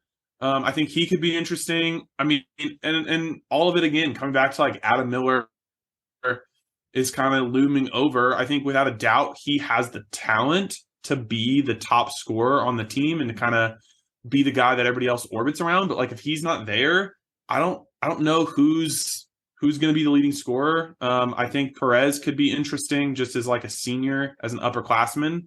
Right. I actually like their recruiting class in 3 years, but not this year. So I just think like it might be a tough year for Arizona State. Not that they're going to be a bad team, just that there's a lot of new pieces and kind of some personalities on the team that they're going to have to kind of fit around behind a coach that, as you said, like rubs some people the wrong way sometimes. But yeah, I think it'll be a fun team, a talented team, certainly. Yeah, I mean, the backcourt of Collins and Miller on paper could be, really dynamic. But if Miller doesn't play, then you're probably looking at Perez starting along with Collins, and then you're probably looking at Phillips at center and Lands and Gaffney at the forward spots. And a lot of ifs there. All those guys have never, at least to this point, have lived up to their potential. And I mean, Gaffney looks the part. He's got it like an NBA-like body, but just doesn't produce much. Just doesn't produce a ton on the court. I think he played less than 20 minutes per game last year. So, yeah. So we'll move on to Washington State, one of those teams that made the NIT last year, and they've lost some. If you're not living on the West Coast, you might not know these names, but they were some pretty good players they lost, including Muhammad Gay, was drafted by the Hawks. Justin Powell, who's on an Exhibit 10. He's combo guard with someone. TJ Bamba, shooting guard, transferred to Villanova. DJ Rodman, we talked about, has moved on to USC.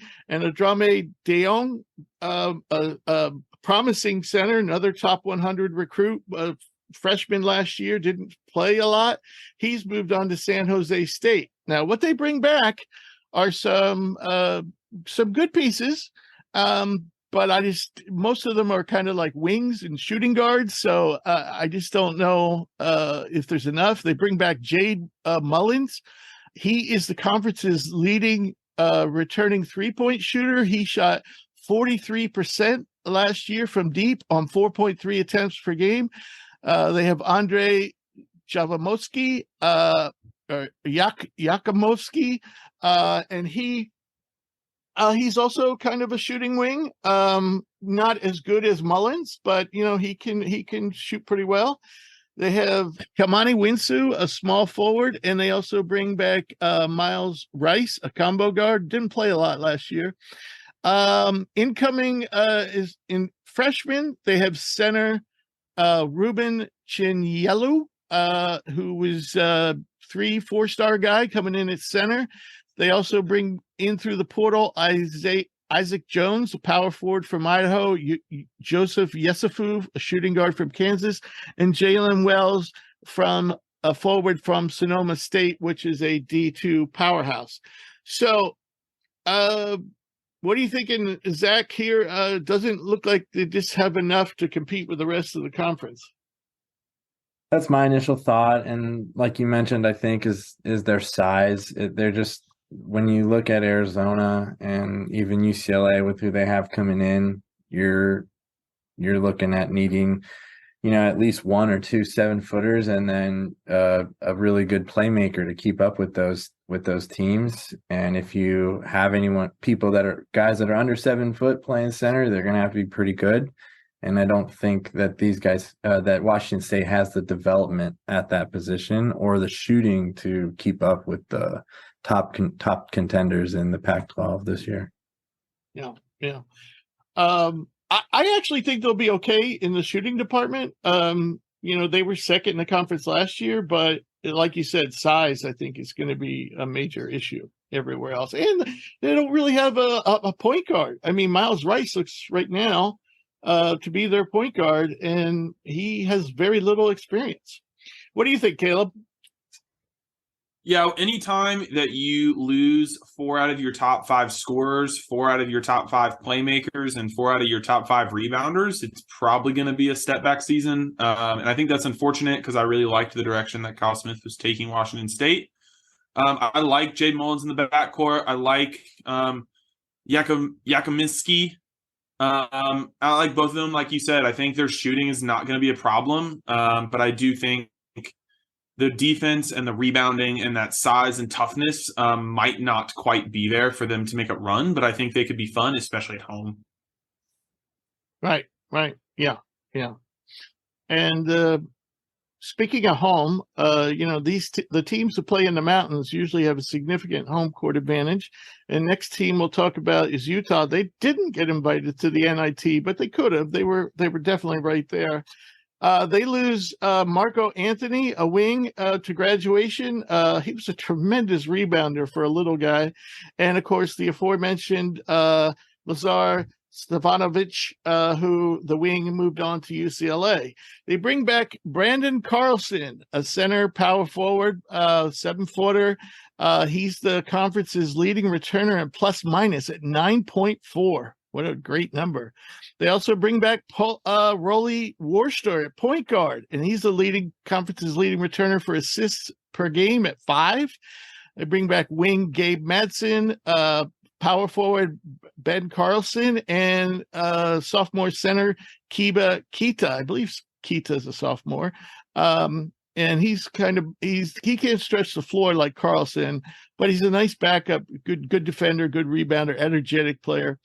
Coming in for the portal, they have Davion Smith, point guard from Georgia Tech, center Lawson Lovering from Colorado, and Cole Bajema from a small forward from Washington, good shooter.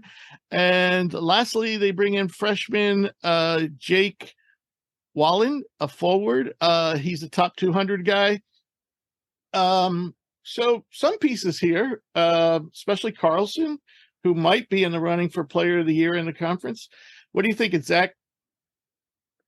Yeah, I mean, I think it'll depend, and the fans are gonna be looking at their 3-point shooting over there because they definitely were struggling last year for 3-point shooting, and then they also lost Lazar, but maybe some of their guys like Madsen can step up and be good at 3-point, be a good percentage from 3-point shooter this year and help them kind of win a couple games, but I don't see them placing in the top 3 in the conference. No, middle of the pack would seem more reasonable to me. Bajema can definitely shoot. So I think he's actually an upgrade at the wing spot over Stefanovic, but but still, I see this team middle of the pack. What do you think, Caleb?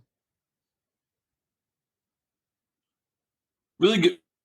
Like you said, a really good middle of the pack team. Probably makes it this year. I think they returning a couple of guys that I think give them that continuity and that party. And as we've really seen, I think over the last couple of years in college basketball, like the older teams tend to do well, and I think that I really think that's going to help them kind of like round out their starting group. So I think, solid middle of the pack team, like nothing crazy, but should head to the NIT. Right. All right, we'll move on to Colorado. Colorado, interesting team, and of course, we will be talking to probably their best player, a first-team all-conference player, Tristan da Silva. But we'll talk about who they lost. We just mentioned Lovering is the center, is moving on to Utah. Nikki Clifford, a small forward, has moved on to Colorado State. Ethan Wright, shooting guards, moved on to the pros.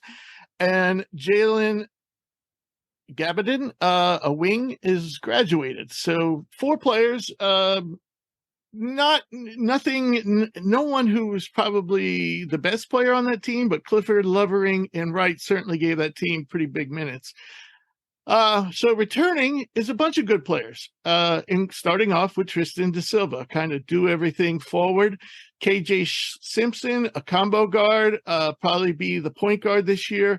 He struggled with injuries or illness last season, missed some games, hurt them down the stretch. Javon Hadley, good defender, wing, small forward type. Luke O'Brien, a forward, returns. Julian Hammond, a combo guard. Javion Ruthin, who had a nice freshman season last year, returns at wing. And Joel Herbert, who redshirted last year behind Lovering, big guy, center, former top 150 guy, 3-star, 4-star guy. He will get some playing time this year. As I said, he redshirted last year. Now, incoming, some really interesting pieces. First, we'll talk about the freshmen coming in, and the first one is Cody Williams, a wing, number 7 overall on the composite recruiting rankings, and Asan Jop, a center, exactly 100 in the composite rankings. And also from the portal, they bring in big, huge Eddie Lampkin from TCU, who actually had some problems with the coaching staff there last year and actually left the team just before the NCAA tournament, which didn't sit well with a lot of people at TCU. And yeah, we didn't really have any good things to say about him either when he did that, because TCU really lacks size without Lampkin. So he gets a fresh start at TCU. So Zach, what do you think about this team? It seems to me that at least Cody Williams is going to probably be counted on for significant minutes here, I would think. Yeah, I mean, from what I've gathered, he's a fluid player. He's smooth. He's 6'8". I mean, he can score and make plays, but I've also know that he can facilitate. So we'll see if he can make that happen in the Pac-12 and in the NCAA. Maybe, get his teammates open and see what he can do, if he can be a playmaker or kind of where he's going to fit into that offense and if he can help them win. Right. What do you think, Caleb? I think this is probably starting kind of the next tier in the Pac-12. I think they're definitely going to be a little lower than Oregon, USC, Arizona, and UCLA. I would probably, if we were to map it all out, I think that'd probably have them above Washington State. Tristan da Silva, especially if that group, is easily the best player. He actually was Colorado's best shooter last year in almost 40%. I know it's a little bit of a hot take, but I'm not that high on Cody Williams. I think he could be a good player in a couple of years, but I think Jalen blossomed late as it was. And so I think people looked at Cody and saw this freak of an athlete and was like, oh, maybe he's going to be ahead of the curve, but I still think he's pretty raw offensively. And the Nike Hoop Summit games, I think he looked a little overwhelmed with the physicality. I think kind of the two X factors to me really are going to be, I had it pulled up. It's going to be Javon Ruffin and Julian Hammond. Both of them were in the 17-minute a game mark last year, and Ruffin was at 35% from 3, and Hammond was at 34% from 3. And so with those two really starting to step into a bigger role with losing right on the wings, I think they could really open up the offense for Silva and Simpson. I think guy, I don't think he's going to be really pushing this team offensively. I almost think Lampkin can be more important on the offensive end than Cody Williams is. Just down low, with Silva as a 40% shooter, and then Lampkin being down low. I think that gives a pretty good inside-out combo from your bigs. I like Asan Jop long term. I think he's a pretty good ball handler for a big guy. And I think he's pretty flexible on the defensive end, but he's probably not going to play a big role this year. Push for a tournament berth. I don't know if they'll get there, but I do think they're gonna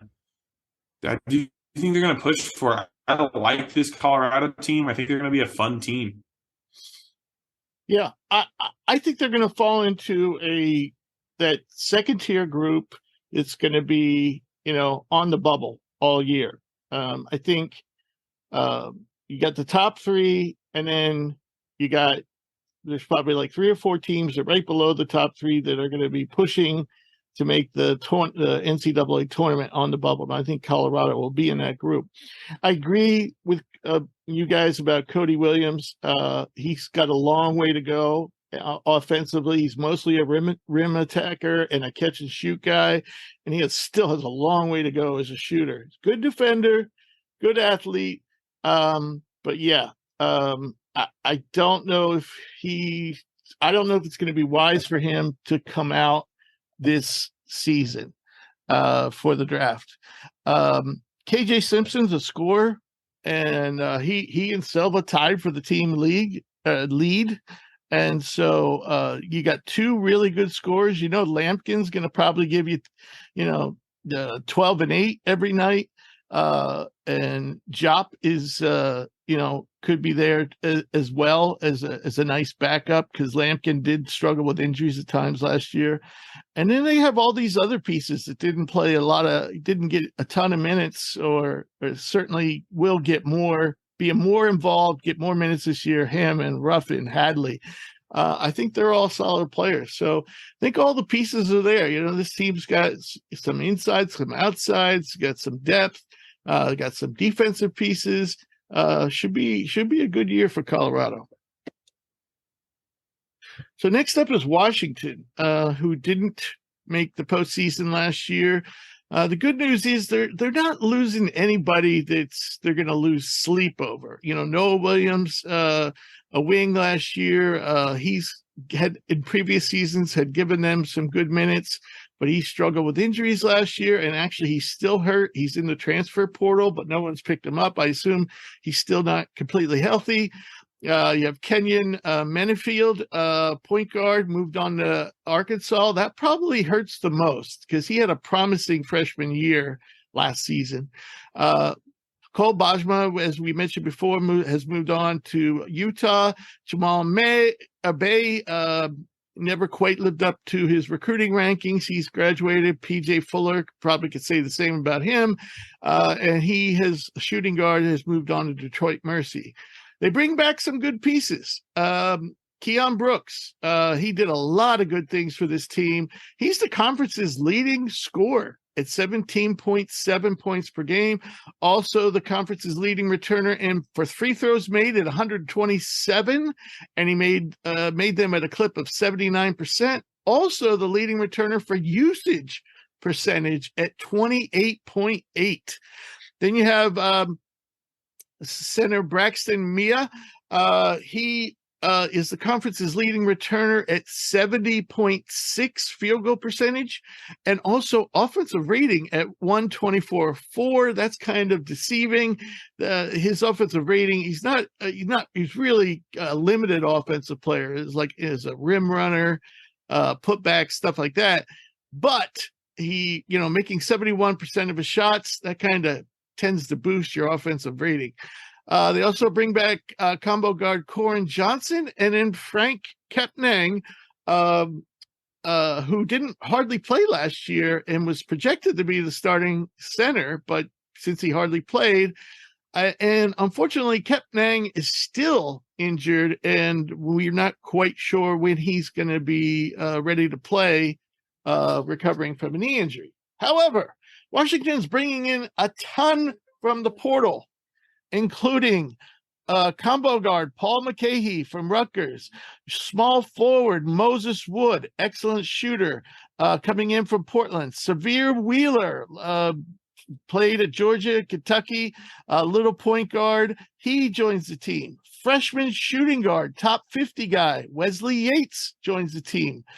Willem Breedenbach, a power forward center, comes in from Nebraska. He was a pretty highly recruited freshman, or when he was a freshman. Now I think I'm not sure what he is.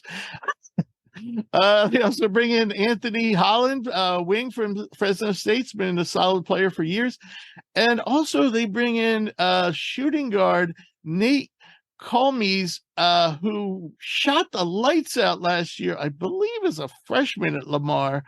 Yeah, he averaged 17.7 points per game. Interesting, same number as Brooks.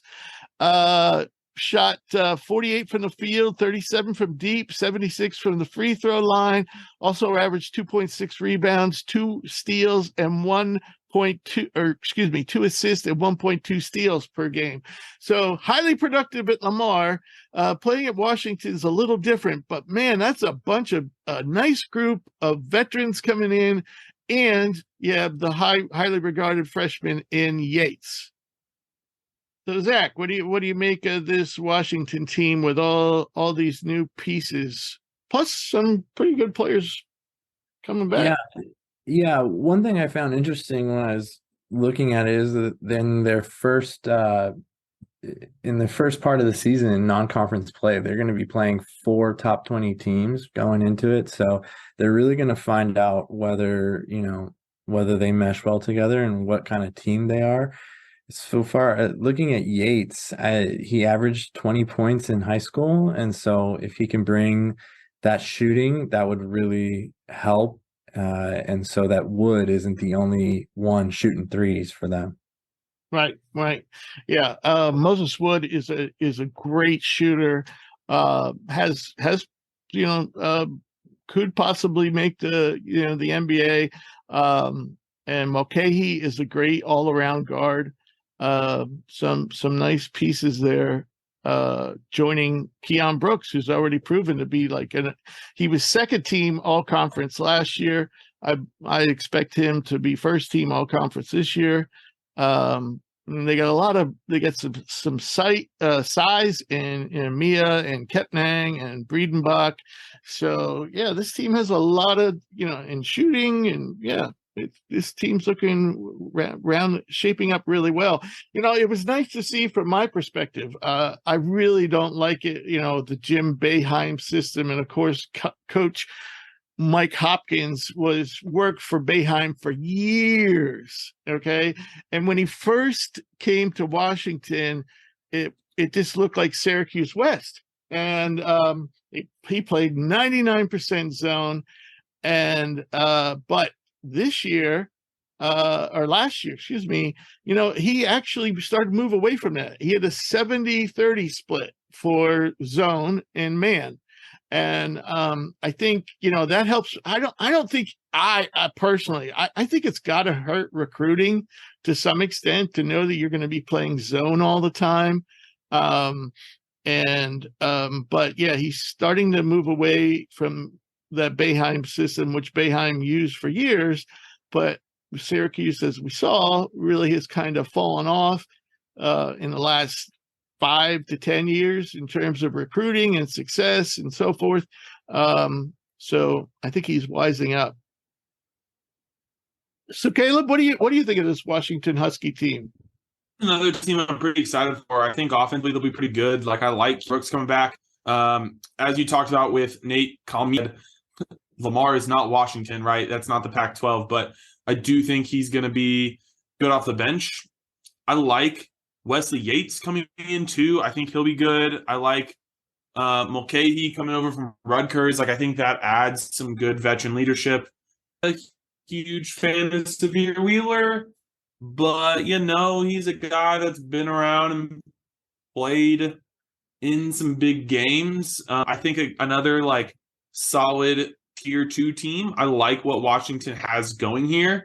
It'll be interesting to see what guys get a Super Sixth year, or what guys kind of keep it around for the next couple of years. I'm hoping the center Frank Kapanek is going to be. I don't think I said that last name right, but I'm hoping he's going to be healthy this year. It's Kepnang. Kepnang. I do hope he is healthy. I liked him a little in high school, and I think he can add some good center down, good run down low at the center position for them. Yeah. Once he gets healthy, of course. But I think some interesting pieces overall. Yeah.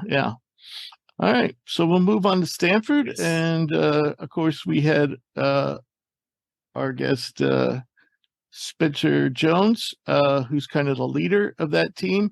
And the nice thing about Stanford is, despite their disappointing seasons over the last few years, probably of any team in the conference, they probably bring back the most.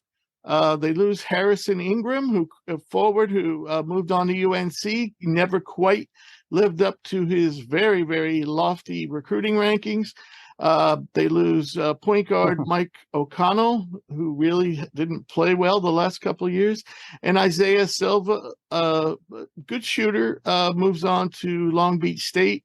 He's a shooting guard, but they return a ton, including Spencer Jones, Max Reynaud, a center from France. Beautiful footwork on that guy. Really good offensive center. That Brandon Angel is good all around forward. Mike Jones, solid outside shooter at shooting guard. They bring back two power forwards who gave them solid minutes last year, and James Keese and Max Morrell. They bring back Ryan Agarwald, who was a pretty high recruit. He's a wing, and Benny Gieler returns, also seldom used, but may be needed this year to give some minutes at point guard. And also they bring back redshirt freshman Jalen Thompson. He was a top 120 guy, didn't get to play last year. And then from the portal, they added the much needed leadership and lead guard ability of Jared Bynum from Providence. He figures to start right away.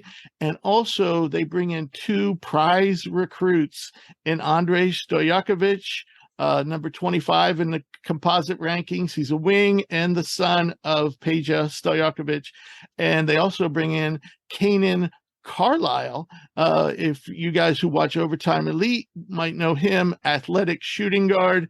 And he was number 52 in the composite rankings. So, Zach, what do you make of Stanford?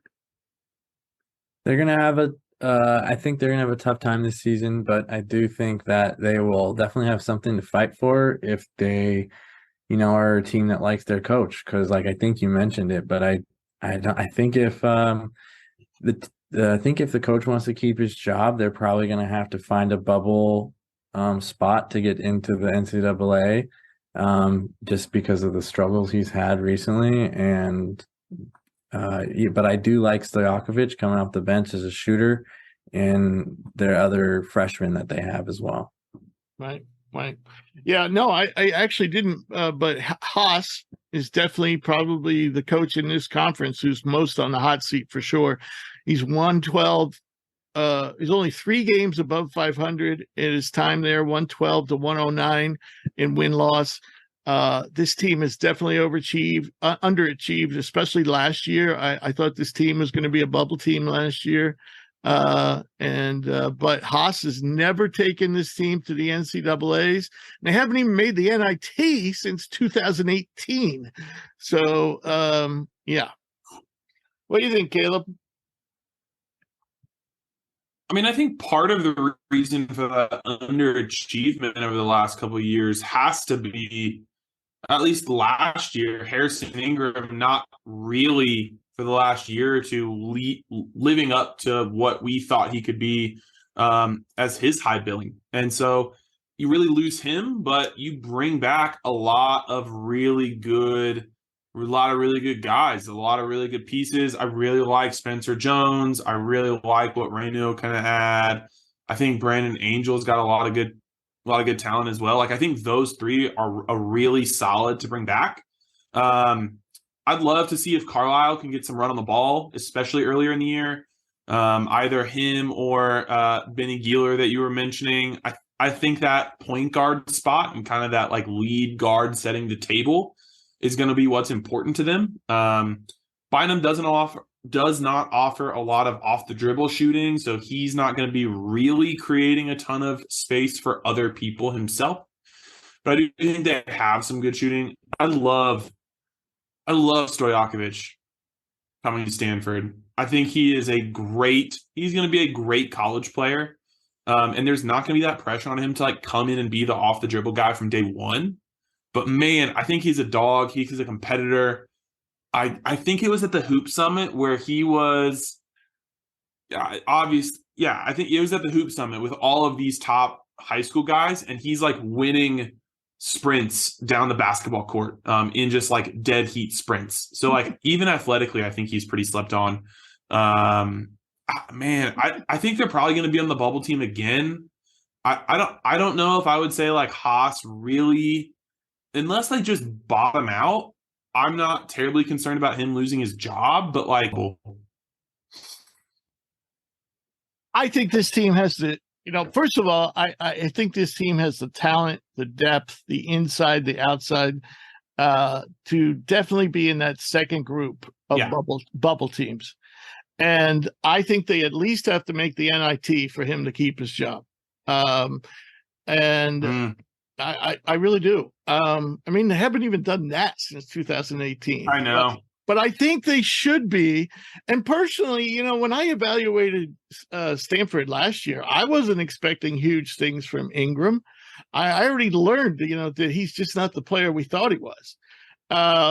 And so, but I think there was more to it than that. I mean, Haas has just had more talent, and he's just never gotten the best out of those guys. Now, I will say when they moved on to the pros, fair. Well, when they had moved on to the pros, a lot of those guys seemingly, I could name Stanford player after Stanford player lately that have, over the last 5 to 10 years, who were like, 5-star recruits, and they didn't play very well in college, and they still got drafted because they were 5-star guys, and then they're no longer in the NBA. Anyway, Stanford's a tough job because of the recruit, the academics. But I think what's key to this team, if Bynum, I know Bynum is not a great offensive guy, but he is a good floor general. He is gritty. Yeah. And I think, he is the key. Yes. If he stays healthy and keeps all these other guys, because besides Spencer Jones and Bynum, there's really not a lot of and Mike Jones, who's a kind of a he's kind of like a 6-man type of guy. There's really not a lot of these guys are young, and so I really think.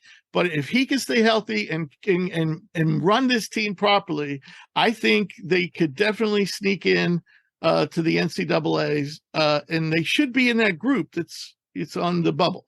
I would not be surprised if they snuck into the tournament and like push for into the tournament bid. Right. All right, now we only got 2 teams left, and these guys are the guys who we were living in the basement last year. Oregon State, they bring in no one, which is surprising. The most significant player they lost was Glenn Taylor, wing, one of their better scorers, one of their high guys in minutes last year. He moves on to St. John's. Now, a lot of the guys coming back are on the young side. So there is a nice base for the future, but I just don't see it happening this year.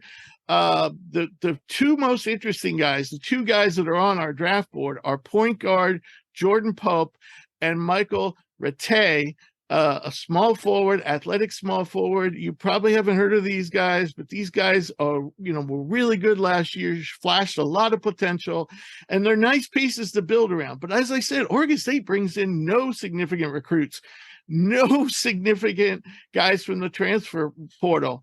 So you're going to have a young team here pretty much. And Pope and Rattay are definitely guys worth watching, but I just don't see a lot of hope here for Oregon State. Am I wrong, Zach? No, I mean, there's one player that did miss the final 23 games last season as a junior. He's their center. He's 7'2". Cole Mario. Yeah. So, I mean, if he can come back, he wasn't doing very well when he was playing, but he's 7'2" and he missed 23 games. So he'll be a senior. Maybe if he can come back and make any type of an impact or a difference. He did miss 23 games. So that would be the only thing that I could point to right now that would maybe be like them getting someone new. Right. Cole Mariel was considered a 5-star prospect in high school, and he suffered an injury, and he's been hampered by injuries throughout. When he was at Maryland, now at Oregon State, he's just never been able to stay healthy. So this is it's kind of like Harry Giles kind of story, but he hasn't even played nearly as much as Harry Giles ever did at Duke. So, yeah, you're right, though. I mean, if Cole could actually ever regain what he had when people were considering him a 5-star guy, yeah, this team could probably, surprise some people. But as of now, I'm not counting on that. Right. Caleb? Oregon State does have one newcomer. Thomas Indong. He's a freshman out of the NBA Academy of Latin America. He played for Canada in the 2022 digit scoring games, but he only averaged like 6 points and 5 rebounds. So, like, is he going to be a game changer? Probably not, but he could be like an interesting piece down the road. I really think a lot of Oregon State's hope to get out of the basement is going to come from internal development. I liked what I saw at Pope last year. He's a really good shooter, especially off the dribble, but as you said, they don't have a lot of continuity. Their roster across the board is still pretty young, at least from a lot of their big minute guys. They'll probably still, unfortunately, be towards the bottom this year. Right. And then we're going to talk about California, who was absolutely dreadful, got rid of their coach, long overdue. Mark Madsen, former Los Angeles Laker, comes in from Utah Valley. I don't even know if it's worth mentioning who California's lost, because actually I think this is a case of addition by subtraction, but they've lost a lot of players. The most interesting returner is Devin Askew. Of course, Devin is a former, I think he was a 5-star, played at Kentucky. He's kind of been languishing in California, had a nice season last year, and he gets some help this year. Madsen did a nice job of pulling in people, from other schools, added a couple of promising freshmen. So I'll go over those. Jalen Tyson, a wing, comes in from Texas Tech. Excellent defender. He was a former 4 or 5-star guy. Needs to improve on the offensive end, but this is a guy who could definitely be an NBA player. Fadars Amack comes in from Texas Tech, but he played for Madsen at Utah Valley before he transferred to Texas Tech. Amack is a beast in the paint, rebounding machine, post-scoring machine. He will definitely give this offense consistent production in the paint. Then they bring in Jalen Cones, former Virginia Tech guy, former Northern Arizona guy. He's a little combo guard who can put up points in a hurry, but he's very streaky. They bring in wing Keontae Kennedy from Memphis, another solid player. And then the freshman class includes Rodney Brown, a wing, top 200 guy, and Vladimir Pavlovich, a point guard, not ranked because he's European, but he too might have a positive impact on this team right away, because they don't really have a true point guard. Askew will definitely be running the show, but in terms of a backup pure point guard, they don't really have one that I'm aware of. So Pavlovich might play a little more than people might expect. So, Zach, what do you make of the Cal Bears? Are they in the basement again this year, or do they move up? I'm a Mark Madsen fan, so I'm going to say they move up at least one spot, maybe not the bottom, even though they are projected, I think, or their odds to win the title are amongst the worst in the NCAA. So, yeah, there's not much hope in that respect. But like I said, I'm a Mark Madsen fan, and I think he's going to bring some energy and hopefully at least bring some sustainability to the program moving forward. Yeah. What do you think, Caleb? I'm going to bump them up one spot from last in the conference. I mean, man, they're just starting from nothing. I do like what Madsen brings into the team. I think Askew hopefully will be healthier. He missed like 15 games last year with a hernia. And at this point, he's veteran, can continue some veteran presence. And I think like Cone in the backcourt, Cone's going to be a good scorer for them. And the transfer from Texas Tech, Amac I and can never Tyson. say his name. Yeah, Amac and Tyson both coming from Texas Tech. Yeah, Amac.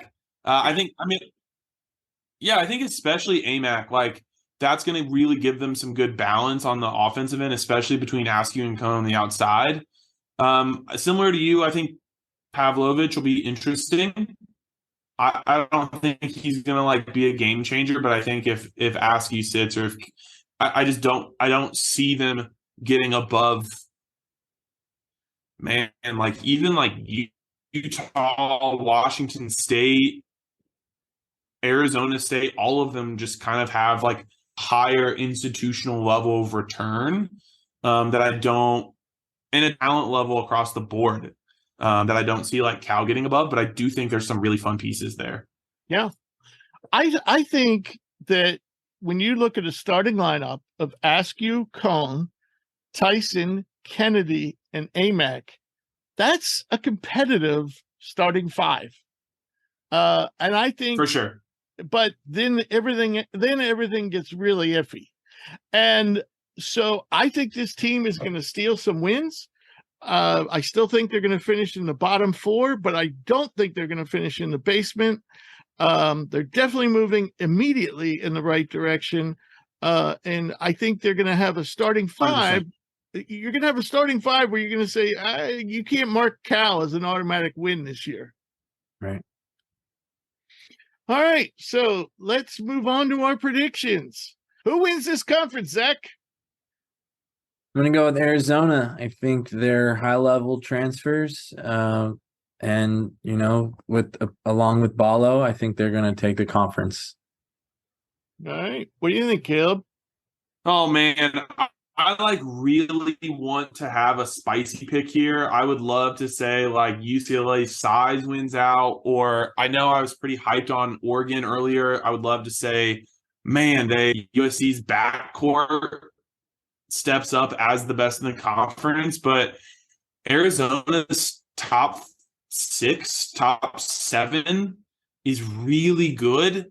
I know I don't love Caleb Love, but like I do really like Jaden Bradley. I do really like Kylan Boswell, and Ballo's just a beast down low. And Keyshawn Johnson is like the perfect college 4. It has to be Arizona. All right. I too am going with Arizona, and I like USC to be the second best team. I think it's going to be close between Arizona and USC, and I'm counting on Bronny James at least being a decent bench contributor, coming back at some point and at least giving them, like maybe 20 minutes a game.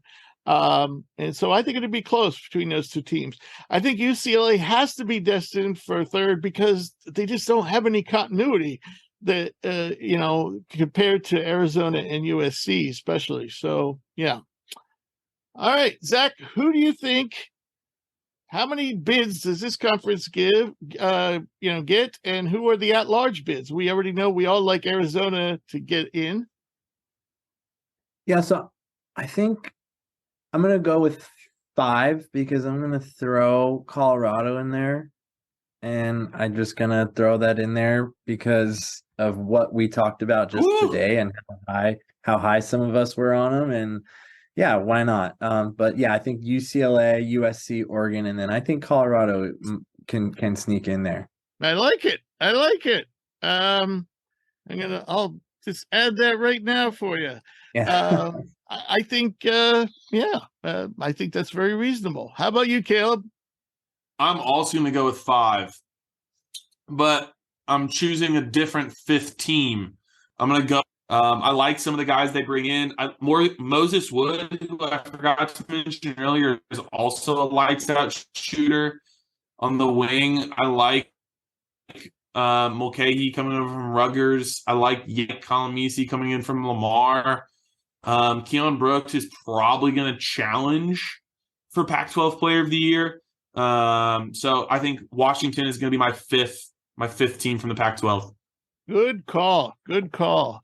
And I like both of your picks. I too think I'm penciling in USC, UCLA. So the conference is going to get at least 3. I think they will get a 4th. And that's a tough call for me between Washington, Oregon, Stanford, and Colorado. I think all 4 of those teams will be in play down toward the end of the season. And that's where I think you guys saying that this conference gets 5 bids is not outlandish. But I'm going to go with 4, and my 4th team is going to be Washington. I just really like those veterans they're bringing in. Those are smart basketball players that are joining this team. And I think there's not going to be very experienced players. And I don't think there's going to be like UCLA's got to bring together a bunch of young guys. Washington's already got a handful of players that have been there, including Brooks. And then they're bringing in all these veterans. I'm going to go with Washington as the 4th team. If I had to pick a 5th team, I would agree with both of you. And my 5th team would be Oregon.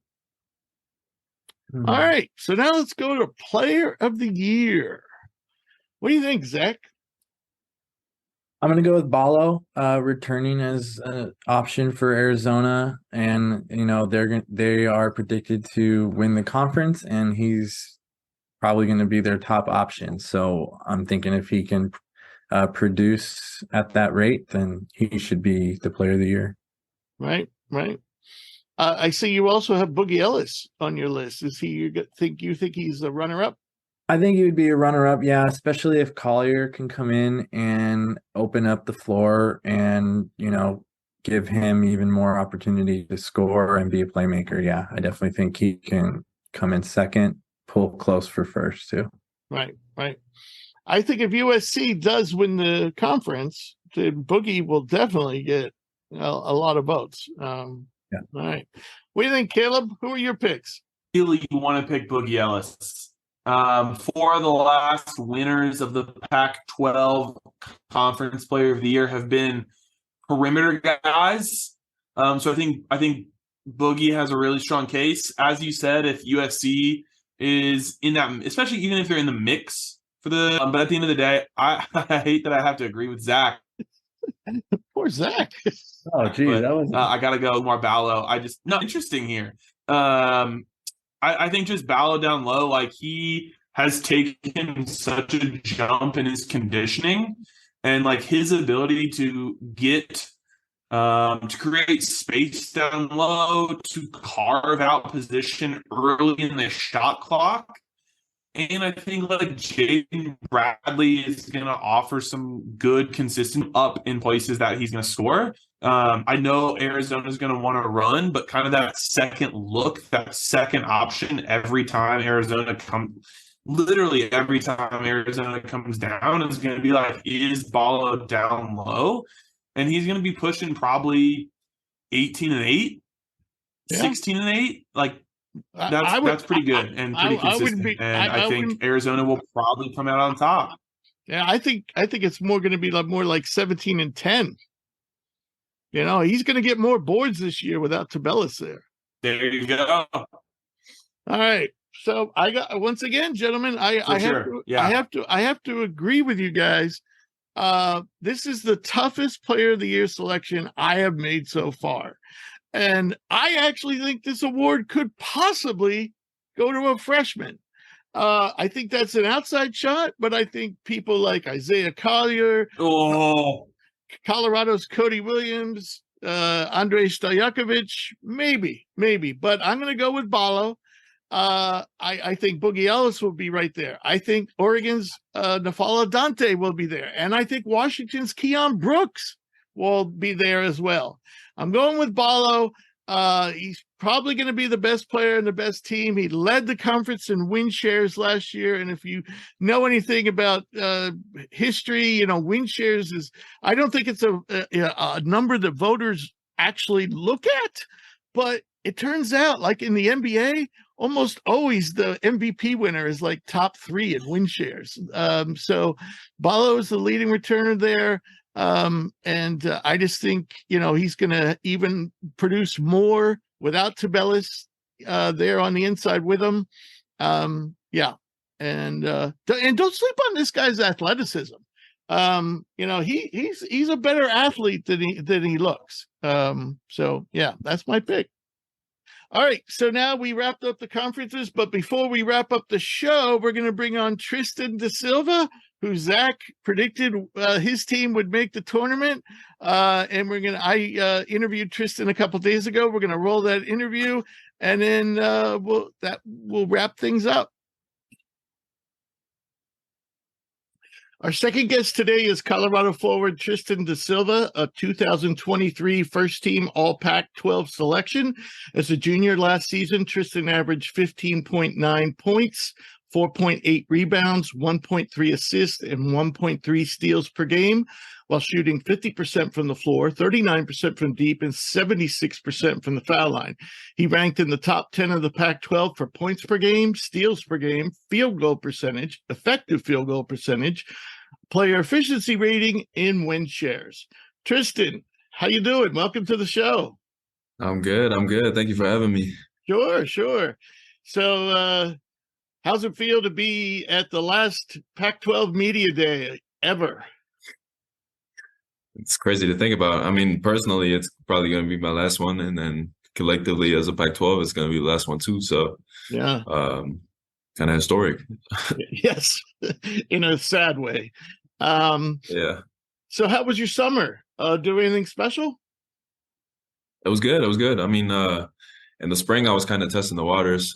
Obviously, pulled my name out of the draft, and then we've been working out as a collective in Colorado in June and July, and then I was back home for a couple of weeks too, and then I came back, started workouts again, and then got right into practice in school. So that's kind of my daily life right now.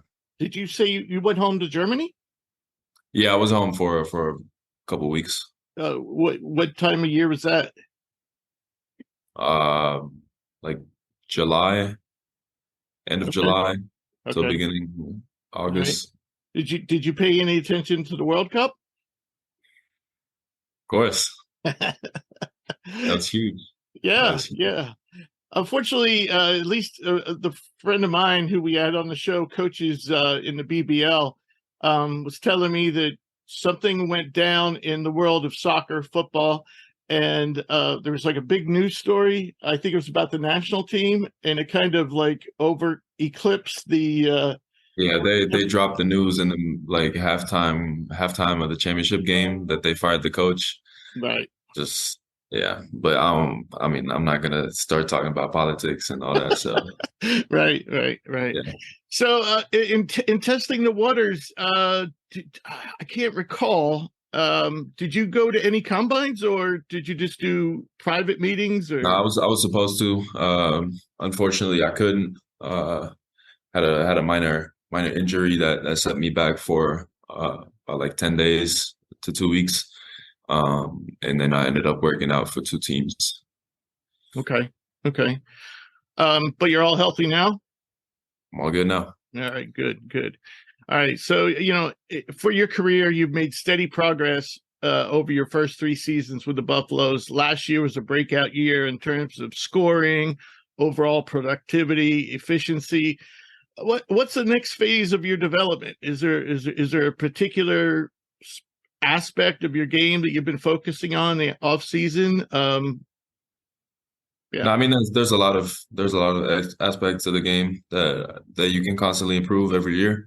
That's what I'm trying to do. I'm trying to stay on that trend that I've been having these past 3 years, and just build on this past year that I had, and kind of improve in every aspect. Scoring, decision making, rebounding, defense, all that, just to make sure that we win this year. That we that everything that I'm doing is contributing to winning. Right. So as far as the team goes, I'm going to review for the listeners kind of like where you guys stood. The Buffaloes have made the postseason in all three of your seasons. Freshman year, you went to the NCAAs. Last 2 years, you went to the NIT. Of the guys who played at least 20 minutes last season, 5 returned, including yourself. At guard, we got KJ Simpson and Javon Hadley, who both were hampered by injuries last season, and they're back after missing some time, right? They're healthy, right? Yeah. And then you have Javon Ruffin, who, filled in at times last year. He figures to play more minutes this season. And then you have TCU transfer Eddie Lampkin coming in for the departed Lawson Lovering, who transferred to Utah. And you have highly touted freshman Cody Williams, probably replacing the departed Neek Clifford, who transferred to Colorado State. Additionally, you got 2 3/4-star guys joining the team, and Joel Herbert, who redshirted last year. He's a center, and power forward Asan Jop. How do you think this team's shaping up, and how would you compare last season's squad to this season's? Yeah, I think it's a completely different team. We're a much younger group, but I feel like there's a lot of talent on the squad, and there's a lot of a lot of skill and a lot of we have all the set pieces. We just got to put it together and be consistent with it. And I feel like with the way things have been going and practices and all that, I have a really good feeling about it. So I'm really confident this year. All right. Is there one particular player who has especially impressed you? No, that's the thing. I mean, we go at each other every day in practice, and it's really every single player that's out there that's just giving it all and really willing to put it all on the line just to get the win at the end of the day. And that's what really is the difference from last year to this year. I feel like the overall competitive spirit and the talent that's on the team. Right. Would you say you may have been on track, if it wasn't for KJ's and Javon's injuries last year? I mean, you may have even made the NCAAs last year, perhaps, you think? I mean, you beat Arizona, but those injuries kind of left you thin at guard toward the end of the season. Yeah, I mean, a little bit. Obviously that hurt us with 2 of our main guys being out with injury or sickness in that case. So it definitely slowed us down, but that's where we're ready this year, and we ready to attack and ready to get back at it. Right. In terms of your role, do you expect that to change? For example, we know that a good portion of your points last year came in the post. Lampkin is kind of a beast in the paint. He's going to be taking up a lot of room down there. So have the coaches talked about your role maybe adjusting somewhat this year? Probably a little bit, more being a ball handler. But at the end of the day, I'm still trying to stay as versatile as I am, or as I was last year. And I mean, that helped me a lot to be able to play multiple positions and, score from multiple areas on the court. So I'll try to keep that up, and just implement that with the rest of the guys that we got and the rest of the skill that we got on the team. Right. So what would you say is the key to making the NCAA tournament this year? I'd say being consistent every single day, and not taking games for granted, practice for granted, and just knowing that every single possession matters. And if you have that mentality and you got enough talent, work ethic, you're in shape, then that's already half the battle, I feel like. Because if you're always aware of that, then you're never going to take possessions off. You're never going to take games off. And then you won't have games slip away like we had last year. And you'll build habits that are consistent every day, and that'll ultimately help you stay on that winning track. Right. Makes sense. So you're a native of Germany. Your brother Oscar played at Stanford, now playing in Spain for Barca.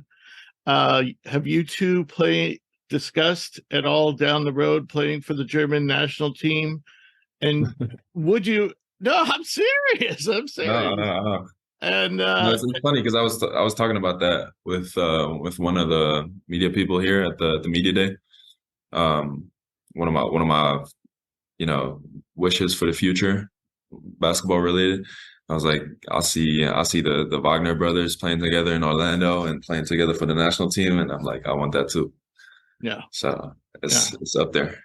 Yeah, it's to me, it's the purest form of basketball, and I watched every minute I could. What do you have other options? Like, your father being Brazilian, you speak Portuguese. Do you and Oscar, have you discussed like playing for Germany or Brazil? For me, that was not really a question. I know at some point for Oscar was some form of consideration, but at the end of the day, we lived all our life in Germany, so we feel probably more bound to that. But technically, there is an option. Yeah. Right. And German team is in good shape, being the world champions. So I wouldn't. I think I would just on that note, I would probably prefer to play in Germany. But yeah. Now, yeah, for sure. All right. Well, I'm looking forward to that. I hope that happens for both of you. So you mentioned dreams or wishes inside of basketball. My last question is outside of basketball. When you're all done, when your career is all over, I know, for example, you're a very talented trumpet player, and you could have possibly gone that direction as a professional. So after basketball is over, and do you have dreams of like maybe pursuing a career in music or something else? Maybe. I mean, who knows? I don't really. I'm not sure you can take a break for, let's say, I play 15 years. I'm not sure you can play. You can stop playing for 15 or 20 years and then just pick it back up like that. So I'll have to see on that. But it happens in the movies. Well, yeah. I'll keep you updated on how realistic that was. Yeah. Well, okay. So what have you been thinking? I mean, I know we're talking years down the road, but yeah. What other goals do you have in life? I mean, I'm a finance major right now, so I'm kind of building my network at CU, and kind of dipping my toes into the business world. And that's the thing that I always find interesting is, when I talk to former players, what they or how they got into, their businesses, how they started their companies or joined other people to bring something on the way. So probably go into that direction. Not exactly sure. I couldn't tell you right now, but some in that direction. Okay.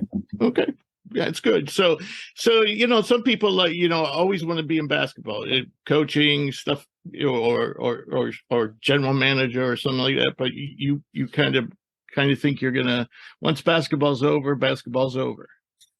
I mean, I don't know that yet. Right. Okay. Yeah. Maybe I'll end up being a coach, even though Coach Boyle always says we shouldn't get into coaching, but we'll see. We'll see what happens. Right. I don't know. So Coach Boyle says don't get into coaching. That's kind of funny. If you're smart enough, don't do it. Right. That's what he says. Right. We'll see what happens. He probably wouldn't trade a day. Yeah. No, he wouldn't. He loves it. So yeah, I might slip. I might get into that too. Right. You're 20. You're 21. So yeah, plenty of time. All right, Tristan. I want to thank you for joining us today, and I wish you and the team the best this season. And let's do this, again down the road. For sure. All right. Thank you for having me. Appreciate Yeah, it. yeah, it was fun. Thank you. Cool. Yeah. Thank you. All right, that was a great interview with Tristan, and great episode, guys. You have any final thoughts before we wrap it up? My final thoughts would just be that, yeah, I think Arizona is definitely going to take it this season. And I think we'll see Arizona in the Final Four. Wow. That's a hot take. I don't know if anyone, Wow. I don't know if I'd like any of the teams in this conference for the Final Four, but Sweet 16, I could definitely see them getting 2 or 3 in the Sweet 16. Yeah. So, as always, I want to thank our listeners, and I want to thank our special guests, both Tristan da Silva and Spencer Jones. If you ever miss an episode, you can get caught up at hoopsprospects.com. We'll be back. We'll be back soon because we're going to do our Big Ten preview, and we got a couple special guests there. So, ready to wrap it up, gentlemen? Ready to talk about the Big Ten?